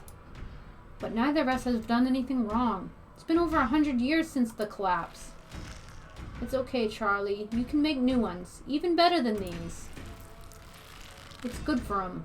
Shouldn't be playing with dolls anyway. Now you're gonna have to earn your keep just like the rest of us, boy. No more big inheritance for you. The mother and the mob are whisked away, leaving you and Tabitha in the empty room. As they depart, the front door stops pounding and opens into a beckoning white void. We're in hell. We both died and we're in hell.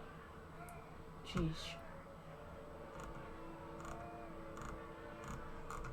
There's so many ditchlings here. Yeah, there are. Those things are horrible.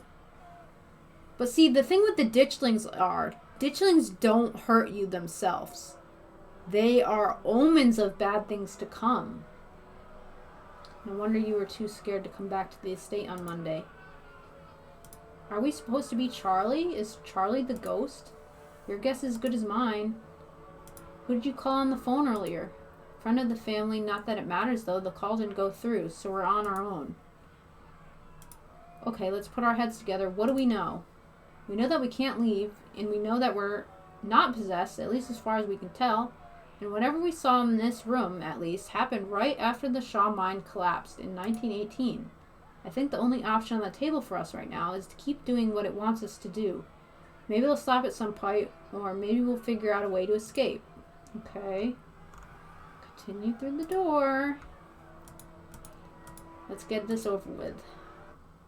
You and Tabitha walk up to where the pounding door used to stand and step into the void. You're outside and it's night, a false moon looming massive in the painted sky. The shadow's still there. The night feels thick and warm, the insects lively, their calls unnaturally tinny. Everything feels warped and wrong, like you're listening to a record fished from the bottom of a pond. Ugh, what magic words do we have to say to get you to let us go? We're sorry, okay? Whatever our family did to piss you off so much, we're sorry. Ugh! It's Kanika, the witch. You poor dear. I've been keeping track of you, scuttling around town like a tomcat. You've fallen hard for Miss Edwardine, haven't you?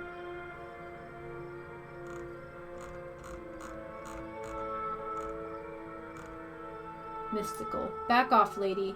I don't know you, and if you know what's good for you, you don't know me either.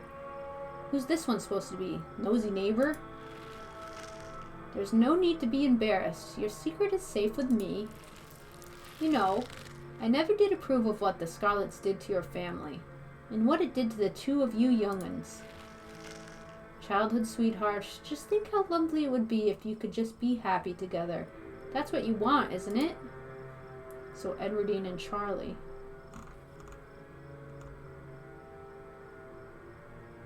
That's all I want. What should I do? She said young'un, so I guess we're talking to an old person, aka someone who's been dead for a really, really long time. I'm sure by now you've realized the young lady doesn't plan on leaving with you, but it's not for lack of desire, as you well know. It's Enoch. Even if you dragged her over the town limits, his hold over her would make sure neither of you were ever happy again. Just think of what happened to your poor mother and father. Do you want that to be the two of you? What do you know about Enoch, Tabitha? Our great-great-grandfather. He was in charge of the mines when they collapsed. Besides that, I don't actually know much about the man. What do you even know about my parents? We would never be like them. Mystical, we would never be like them. We love each other. My mother just loved his money. As soon as it was gone, so was she. And then all he loved was booze. Me and Eddie aren't like that. Tabitha stares ahead in riveted silence. The powers at work here are stronger than even your love could withstand. You need to break the bonds holding her here. Then you can both go free. No more misfortune. Not for you. Not for anyone else bold enough to step foot outside the holler. The witch mime's handing you something, though her hand is empty. Everything you need to know is on that map. Oh, man.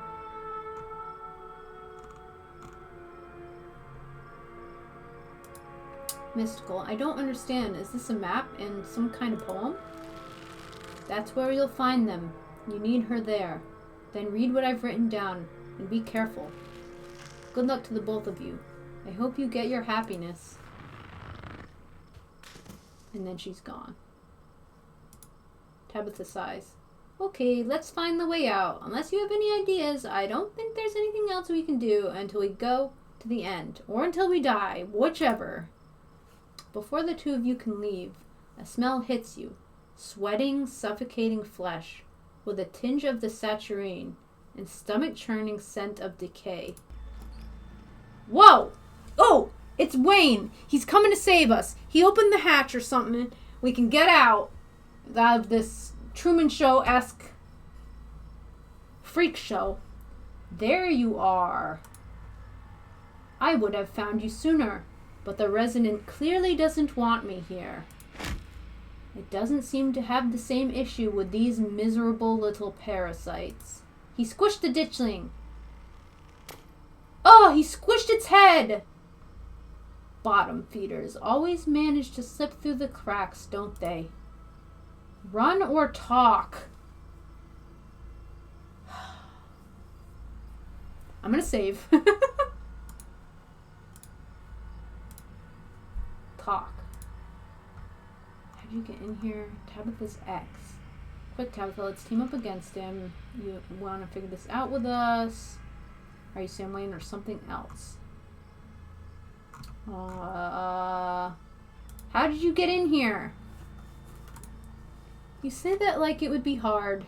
Creatures like this are all smoke and mirrors. No substance, no real power. Just enough to keep you both going in circles. Tabitha grabs your arm, her grip tight and nervous. We're getting out of here. What an unfortunate situation you've been dragged into, Nee. Why can't you do as I ask and stay out of trouble? But that girl won't let you, will she? Stella, is that her name? Perhaps I should pay her a visit soon, if she makes it out alive.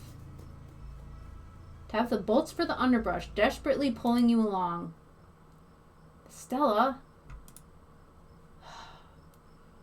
What? We need to go through the door he opened.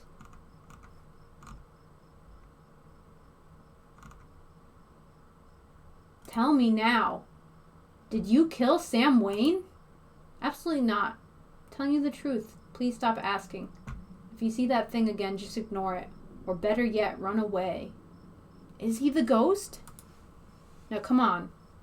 If it got in here, there must be a way out. Yeah, the way he came... Oh my god. What is this? The drinks? And the dad? And the shadow? Ditchlings up in the rafters. Two of you step out from the brush and into a long wooden corridor lined by bottles and rails. Figure rises to attention, blocking your way. The caretaker. I'm afraid he doesn't have long. If there's anything you need to say to him, I'd say it now.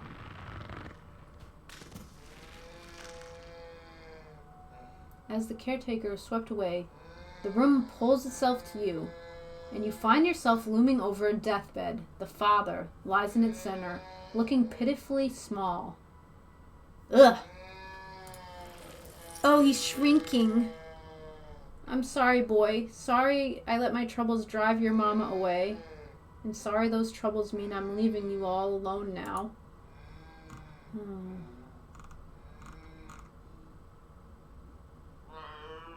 Mystical. You're getting what you deserve. Alright, you're definitely channeling Charles Shaw Jr., which must be who the ghost is. It's the only thing that makes sense. Damn it, Junior. How many times do I have to tell you? I tried to stop it from happening, but that damned snake Enoch went behind my back. Oh, what bullshit. Mystical. Not for that. For what you did to our family. We could have just started over someplace new, but instead you became the son of a bitch the Scarlets made you out to be. This Charles Jr. makes a good point. You're right. I've been using that excuse for too many years. At a certain point, a man has to accept what he's dug his own grave. They may have run me out, but they didn't put the bottle in my hand, still. They destroyed our legacy, boy. Both our names are cursed with that history. I'll be dead and gone soon, but I won't be able to rest. Not until our name is cleared. Not until you can pass on this name with pride. This is my only request, Charlie. Go back there. Tell people the truth. Try to find proof. I don't know what you'll have to do, but please. I know I ain't been the best father, but I'm no murderer.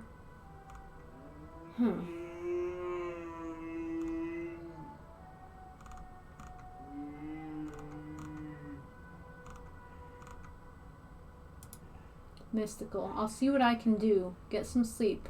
I'll see you in the morning. Damn it, boy. I may not have till the morning. Promise me. Promise you'll go back, and at the very least show that Enoch bastard what for. I promise. I'll go back. Oh! You watch as the father's body seizes and falls through the sheets, taking the rattling pile of bottles with him. The ghost is so full of it. Tabitha climbs in, steps forwards, and disappears through the hole left in the bed, leaving you to follow. Oh, God. Ugh. Find yourself pressed uncomfortably against a trellis. Small castle sits off to one side of the wall, and the bars of prison loom over both all of it and all of you. Ugh. Climbing up the trellis again. How very Romeo and Juliet of you. I think the shadow's talking. Oh no, the entity. It's Avery outside the window. No need to run off. I won't tell the old man. Though you've gotten sloppy, you should try to be more careful if you don't want him putting you in an early grave.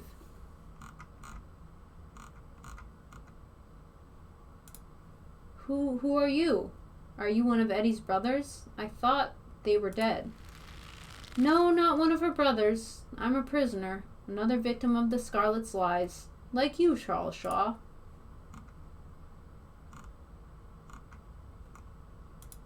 Is this what's in the Forbidden Wing?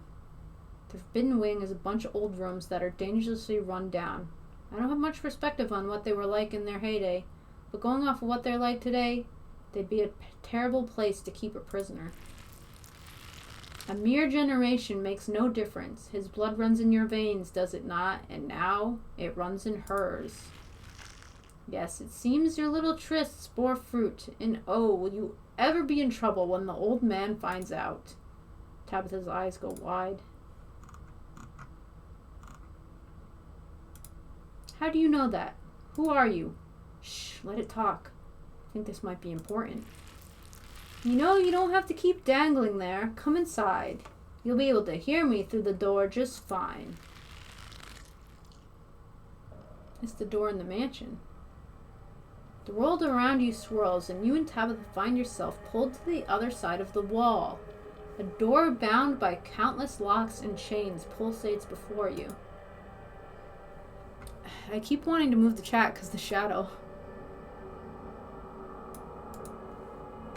He's on the window now. His hands are reaching in.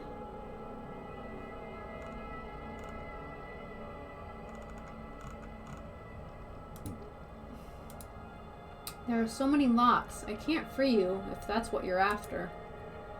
Stop talking. We might miss something. That's not what I invited you in for. I couldn't escape even with your help. I merely wanted to offer a warning. Leave town now.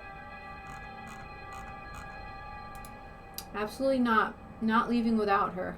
Especially if what you say is true. This guy has nobody to blame but himself. You hear that, Ghost? You were given every warning. You could have just left. You can't take her with you. It's not possible. You can always stay and die, but if I were you, I would use my healthy legs and run as far away from Scarlet Hollow as possible. I hear the beaches are nice. Why don't you take a permanent vacation there? You're wrong. I know it's possible. I have the weird map. I have the spell or whatever it is. Me and her are gonna get out of here. Ah, you've been talking to the witch then. How very interesting. The lover. Charlie, get away from the door. Don't listen to it. Oh, Gretchen's like a little freaky thing. Stella? Gotta get Stella. Eddie, are you pregnant?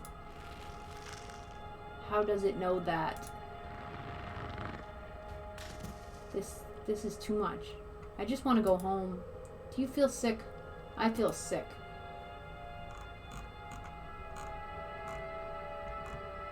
Are we related to Charlie? No, and I know that for a fact, even if we can trust what we've seen here. I'm sure Grandma Eddie just miscarried or something, right? Come on, the quicker we get through this, the quicker we'll be out of this ghost place, hopefully. You and Tabitha walk after Stella and into the darkness. Ugh! You and your cousin find yourself crouched under a large table. The lover stares through you as indecipherable murmurs and shuffling feet echo from the ends of the table. Ugh. I don't know how, but this feels so much worse than the last room.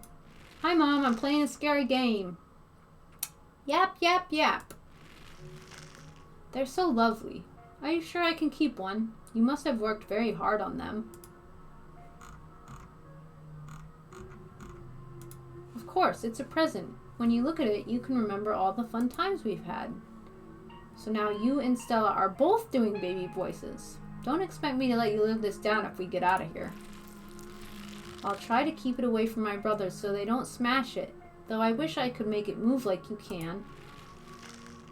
And you can even do the voices. You know, you could probably make real money if you put on a show for people. That's the plan. I want to be a traveling performer. Why don't you come with me? We can go from town to town, putting on shows for other kids. Guess that didn't work out for him. A traveling show? You'd want me to be there too. Oh, could we go to towns along the beach? I've heard the Outer Banks are the most beautiful place in the world. Of course, we can go anywhere you want. Thank you, Charlie. I've always wanted to see the ocean.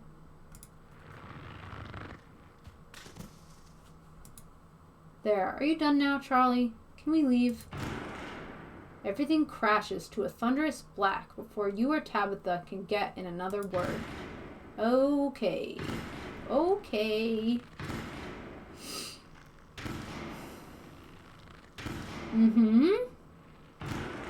I brought way too many people to get possessed. I should have brought less people. A single spotlight remains, illuminating a trapdoor in the center of the stage. You feel drawn to it.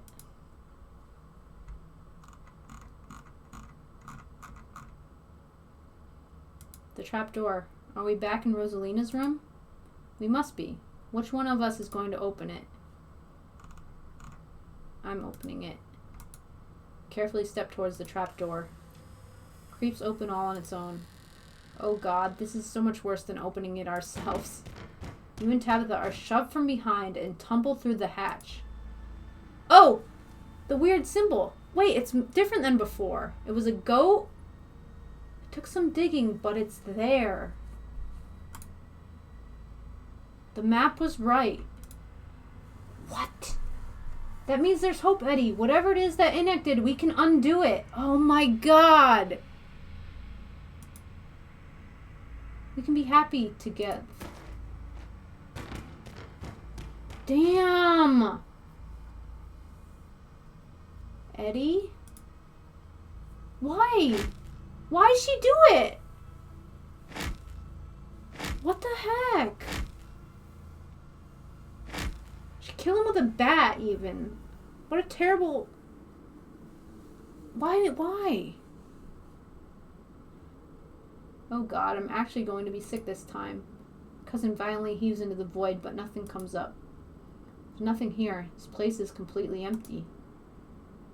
Oh my God.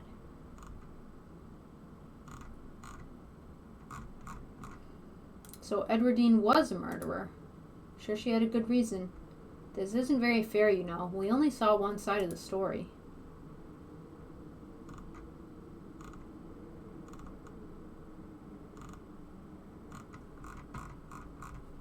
Isn't only one side of the story what the Scarlets have been giving since 1918?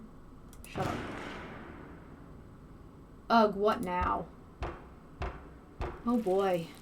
Do you repent? Do you repent for your crimes? Their names are back to normal. They must not be in character anymore.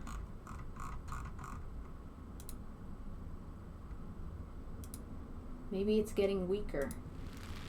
You must answer for the crimes committed by your scarlet blood. Or maybe it's getting stronger. I hate it here. I hate it here so much. Until you die, I cannot die. I want to die, please. I have been alone in the dark for so long. All I ask is for some of your years to pay for the years that were taken from me. What are you saying? My life was stolen from me. I want some of yours. It's only fair. No, it is absolutely not fair. You've got to be kidding me.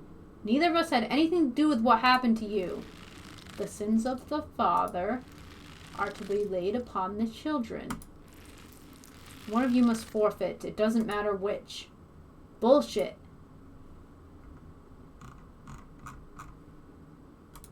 You can't actually make either of us do anything, can you? I can keep you here, and I can do whatever I want with them. You can refuse, but if you do, then I will stay. I will stay until I get what I'm owed. I don't understand. You will live a shorter life, and I will finally be satisfied. I will have justice. I will finally die. I will leave this house at last. How much shorter would my life be? You aren't seriously entertaining this thing, are you? That isn't for you to know. Just as it wasn't for me to know. One day, sooner than you'd like, you will die. The sentence has been handed down. Make your choice. I hope I didn't come too late. It's Sybil. Help us, Sybil! What the heck? Mom? All of you better get out of here before the spirit regains its composure. This is certainly a strong one, isn't it? Don't worry about the others. They're safe. I got your call, Tabitha, but it was definitely not easy getting down here. Get us out of this pit, Sybil! Tabitha, I don't think it's wise to leave something like this where anyone could stumble across it. Why is that our problem? It wants something, doesn't it? And I think I know which of you should volunteer. Oh. You must be joking. You're the eldest cousin. You're the one who actually lived in this town. It's only right. Absolutely not. We should just leave. I'm not giving in to the demands of some dead guy. Oh my god. I'm saving it again.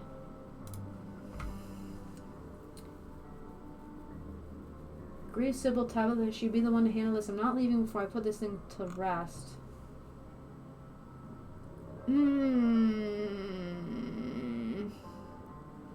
Not leaving before I put this thing to rest. Take a step toward the spotlight.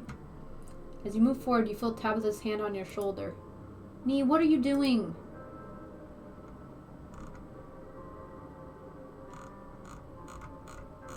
There's so much. There's so much. What if someone wanders into the annex and gets stuck in this labyrinth of impossible rooms? Then we'll close up the library. It might just go away on its own. Who knows? Why give up something like years of your life to some ghost who might not even be telling the truth? Where are Oscar and Rosalina going to live if I don't do this? Is that what you're worried about? Good God, don't give up years of your life just for somebody's rental. I own properties. I can let them rent from me. I'll even throw in a discount.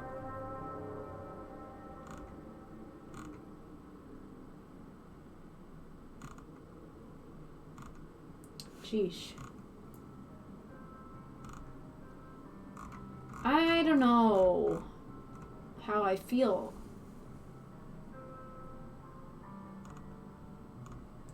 Can't just leave this unresolved. Sybil's right here. Please don't do this. Wordlessly step into the spotlight.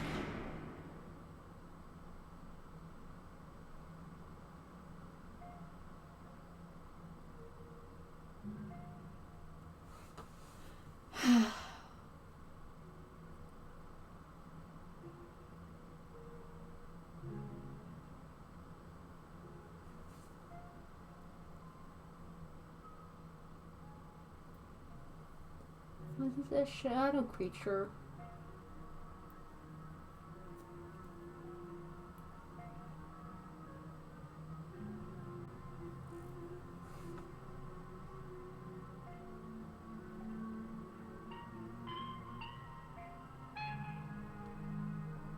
Did I kill myself for real? Oh, he's got the puppet strings. Oh boy.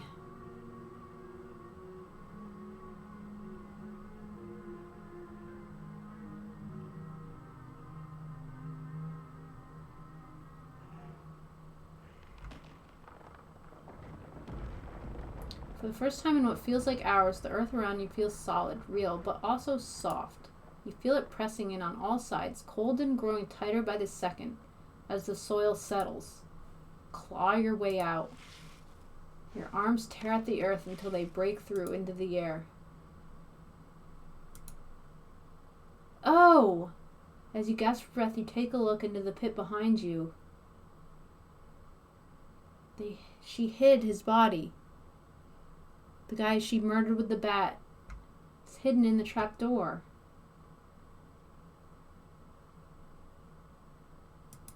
Charlie's mummified remains stare up at you, sad and broken, at the bottom of the pit.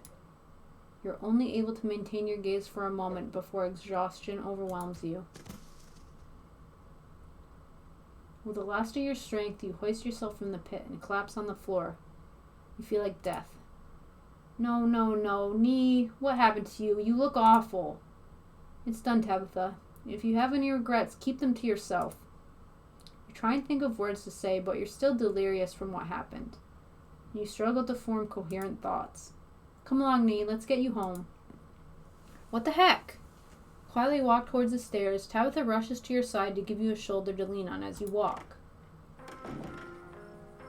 You're outside. It's real this time. The cool breeze chills you deeper than it should, and you realize just how drained you feel. Your legs are heavier, harder to lift as you make your way down the steps of the library, your lungs wheezing as if you've run a marathon. You can almost feel how pale your face has become. Your lips dry and thin, your hands almost trembling with the effort of raising them to your face as you trace the new lines and furrows that have formed there. I'm gonna go wait by the car. Just let me know when you're ready to go home. Your cousin walks off before you get the chance to respond. I'm gonna piece out 2 back-to-back encounters with my own mortality. Got a lot to ponder. See you, Rosalina. See you, Alexis. Zane walks off down the road. I'm so sorry I wasn't there for you earlier in the night. I had no idea what you all were planning to do. How were we supposed to know it would be like that? Things have been strange around town, sweetie. And it's not the time to be poking around in the supernatural. I thought you learned that lesson yesterday. But magic isn't real. I mean, it's not supposed to be. God, that hurts. Everything is so... Kenny stops mid-sentence as she realizes what's happened to you. Oh my God, Nee, you poor thing. My bones weren't meant to bend like that. I'm gonna be hurting for a few days at least. And poor Rosalina. Make sure to bring them both some tea later. I think I have just the thing. Mom, there's no time for tea. Jesus, the girl's lost a leg. She needs real medication. Real medication comes from natural ingredients, doesn't it? What I have to offer is no different than what Dr. Kelly would prescribe. And besides, after all you've seen, are you really so sure you have that much of a grasp on the real and unreal? Nee, did you... Oh my God. Did I do it bad? The house is clean. I don't know what to say. Thank you so much. And I'm so sorry. I don't know how I can possibly make this up to you. So that really happened then? That ghost really took away years of your life? I'm afraid so. Everything in this world has a price, and those years were unfortunately what it took to put that spirit to rest. I can't believe Tabitha let you do that. It's outrageous. If anyone should have paid a price to put that ghost to rest, it should have been her. You don't even live here. You're barely even a Scarlet. It's just... arg. Just so unfair. What? Something not found?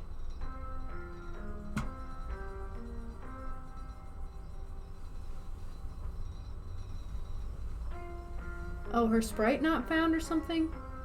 I agree it is unfair, but I did my best to swear, and what's done is done. There's no use dwelling on things. Kanika takes a deep breath and sighs. You don't need... The salt and pepper look is good on you.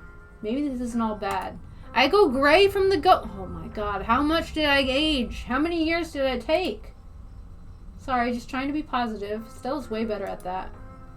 What the frick? Going to check in with her. Walk over to Stella. I've never seen anything like what we saw tonight. Absolutely dreadful. And I don't think my dear Stella is having an easy time with it. Oh, hey, Nee. You okay? I'm so sorry, Nee. I don't think I can talk right now. I'll call you, okay? Chair is off down the road.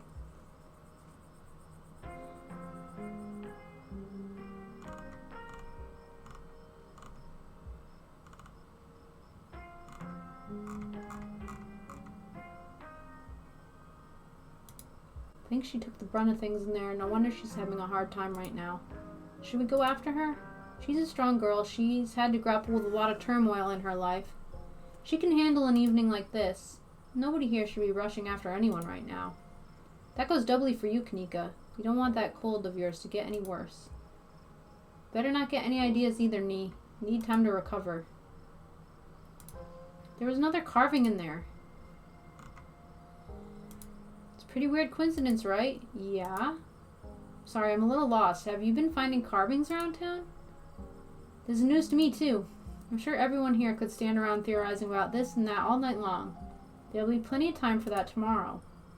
Can't believe I let Rosalina go in there. How could I have been so careless? After everything she went through in the last day, how could I have let this happen?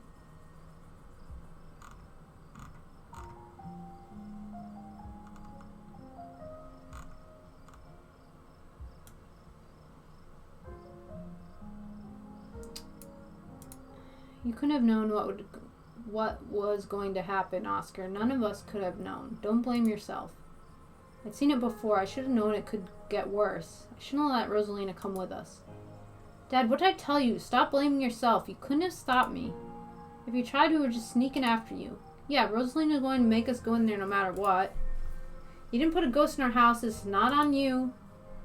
I know you've both had a difficult time with this, but the storm has passed. Things will start getting better from here. I ran into Wayne in one of those rooms, and he vaguely threatened Stella if I kept poking around. Wait, are you serious? Should we be worried about her? He crushed a ditchling with his bare hands. It was pretty scary. It's just another reason we should keep our distance. Stella's smart. Hopefully she'll be okay. There was someone else in there? But that's my house. Rosalina and I live there. Did he say anything else to you? We don't need to trouble Nee for any details. No one pay any mind to that man. He's just a drifter. He'll be gone soon enough. In the meantime, steer clear and he won't make trouble. I don't know.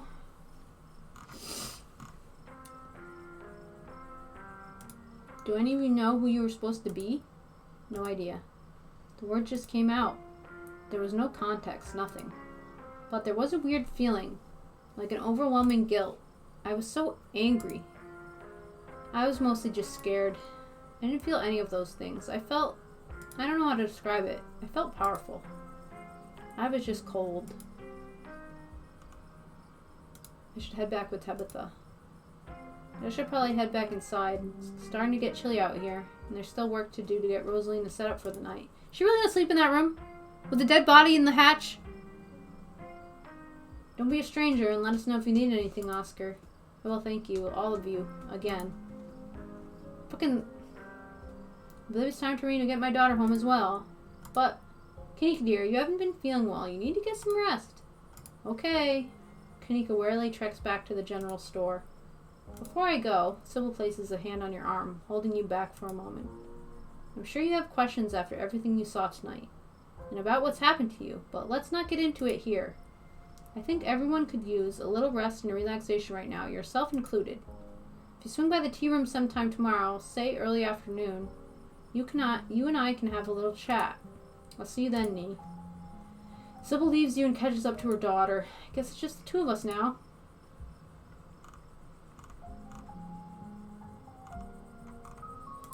Do you regret coming along tonight? I can't believe you're the one being apologetic right now. These bruises are temporary, you know. Look, that was a horrible experience that will stick with me the rest of my days, but it was also kind of amazing for that. I don't know if that makes sense, but how many other people can say they were possessed by a ghost? Guess you finally got some shared trauma with everyone now. Avery chuckles and grabs at their ribs, wincing. Yeah, I guess I do, huh?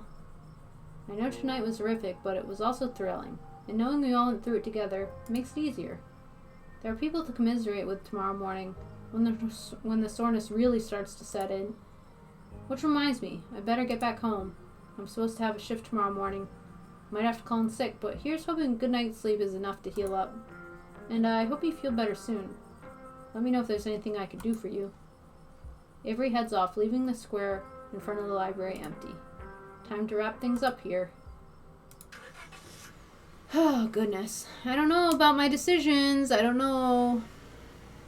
As soon as you get into the car, the exhaustion of the night's events overwhelms you. The ache in your bones becomes a dull throb as your body sinks into the seat and your eyelids pull shut as if weighted by lead sheets. We're back. Do you need me to carry you inside?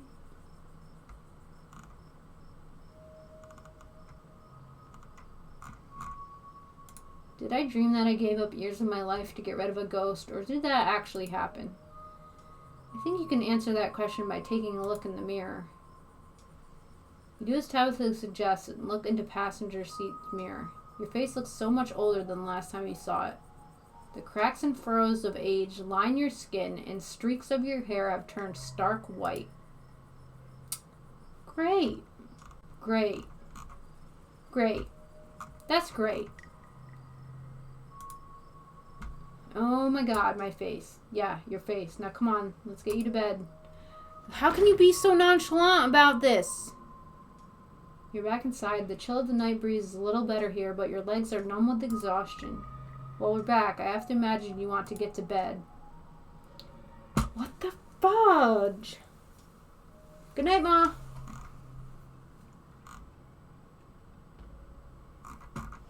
I want to talk about Wayne. Really talk.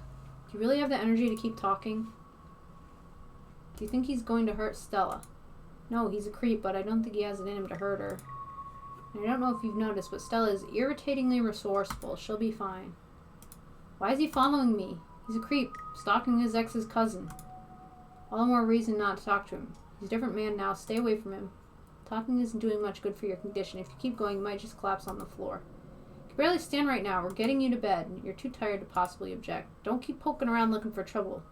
You have to make it to the funeral. 4 more days, that's all. And then the bus comes.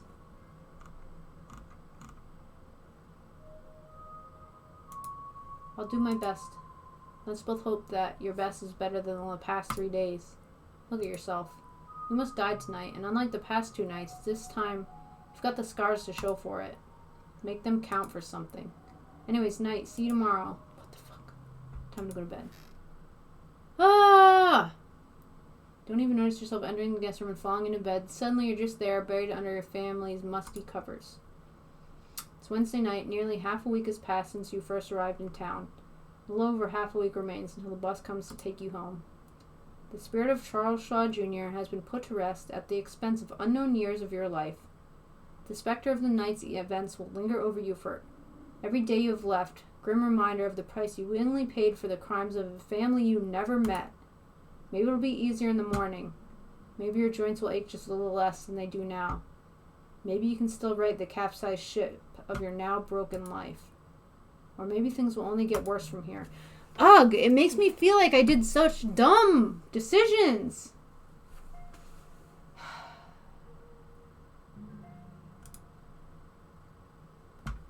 Alright, let's save it.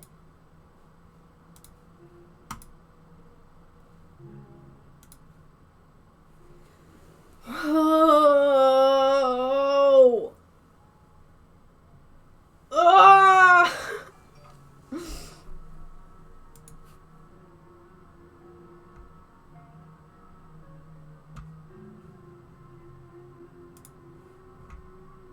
That was crazy.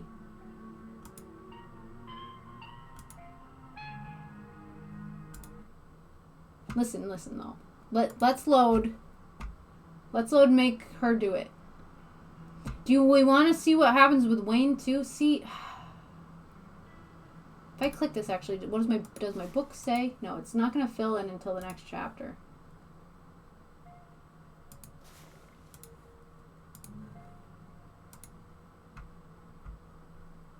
I'm going here. I'm making Tabitha do it. Tabitha says, no. Neither of you are going to make me do this. I know you can get us out of here, Sybil. So we could just leave, but then they'll still be haunted. Business unfinished. Absolutely, this is not our problem. We're in a basement, even if you're all your senses, you try to close your eyes and remember.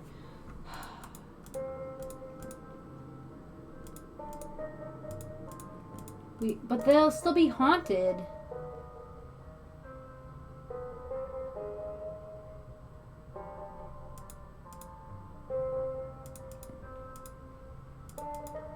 Almost out.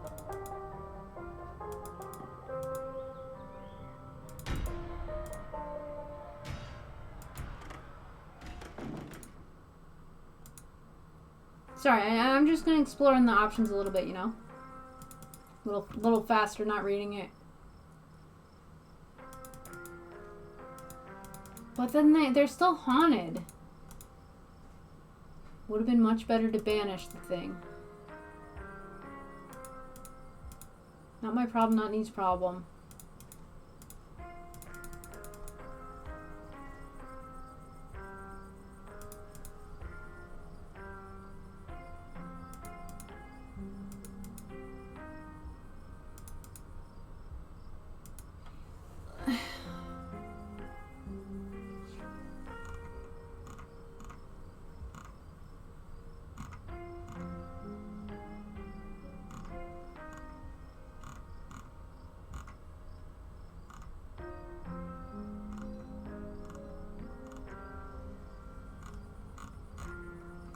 I don't know.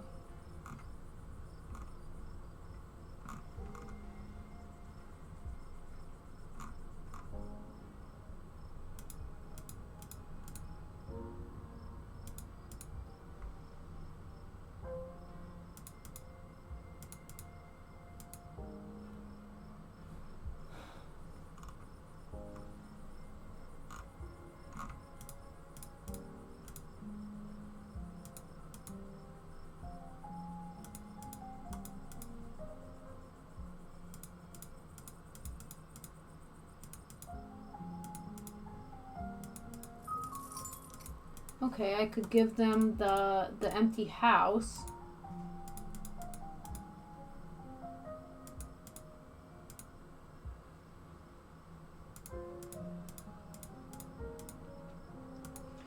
I don't feel right. Do I have another load?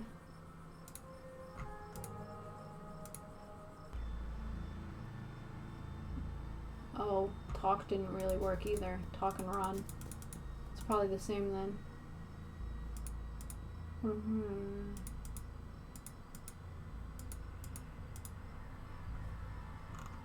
I don't know. Fudge. I don't feel like you can. It doesn't seem like you can make Tabitha sacrifice. So it's either you sacrifice or no one sacrifices. The place remains haunted. The ghost remains strong and pissed. Shoot! Now, I did like every mystical option I could. I don't know if that was good to do or bad to do. Playing along with the ghost? Like maybe you should fight the ghost? I don't know. This is the first day it literally just came out. So there's no real answers for me there. But, jeez, I just keep being like, get to the end of the chapter, I'm like, oh, I feel like I've made all pretty good decisions, but then when I actually start going through my decisions, they're bad. Yeah, a lot of information. Yeah, and that feels like mystical in general kind of does that. Just gives you more information. Which is good. Because I wouldn't know what's going on, really, otherwise. But, I just don't know if I could have fought the ghost more or something to get out that way. Anyway, I'll probably, I like to keep my playthrough what I actually did, but I explore the other options in other ways, but I'm also like, different perks I'm sure give you different things. It's so branching and so many decisions make a huge impact on the story, so yeah, that was a really good chapter. I did not expect such a twist in the middle there. I expected just climbing down the hatch and, I don't know. It's such a good game. But yeah, like I said, the first chapter, this is free. I highly suggest playing it on your own for fun. Because the first chapter is really good. I have this save here, actually, of the ditchling nest. All the animals that the ditchlings got. because I was running through to see if I can save Duke, and the only way to save Duke is to take Strong and something else. Strong and something, and then you can grab him and Stella or something. Anyway, or him and Gretchen, I mean. But you can save Duke, which makes me think I could have saved that girl's leg. Like, but then the other two kids would be trapped, and then what does that mean? Ah, it's crazy. Very good game. Thank you guys for hanging out with me. I hope it was fun for you guys. Much to think about.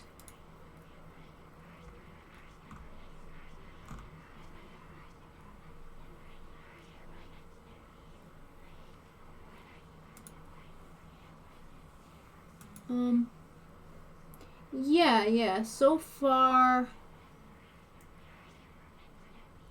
I think it's been like 6 months. I can't super remember, but like this save is from June. Yeah, so yeah, more than that. That's like 9 months.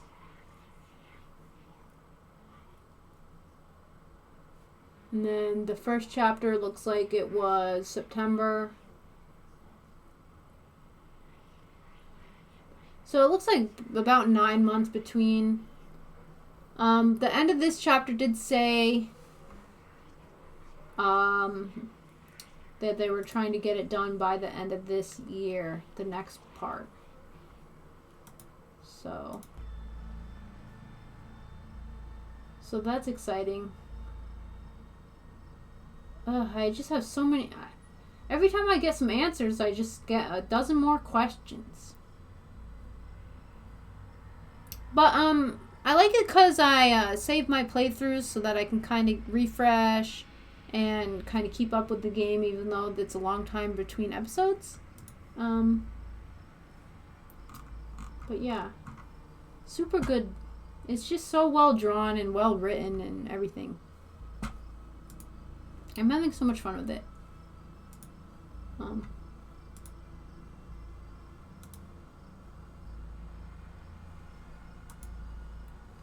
Yeah, I don't know how much I have left to say.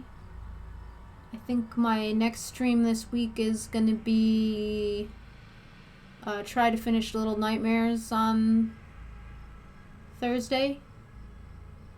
Guess we're having a spooky week. And I don't know, what do you do at the end of the stream? I opened my sticker store, so if y'all don't like the sticker Patreon club, you can do my sticker store. I should make a little app for that, little command for that. I've been busy, and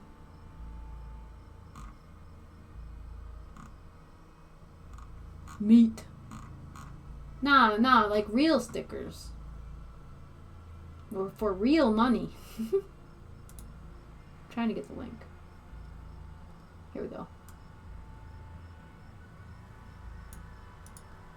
Do. Bam. Self-linking. I don't know. That's all I got, guys. Hope you all enjoyed, and thank you for joining me. And my mind is just thinking thoughts about the game, plus just like reading all night, and now I'm like words that are my own. Weird.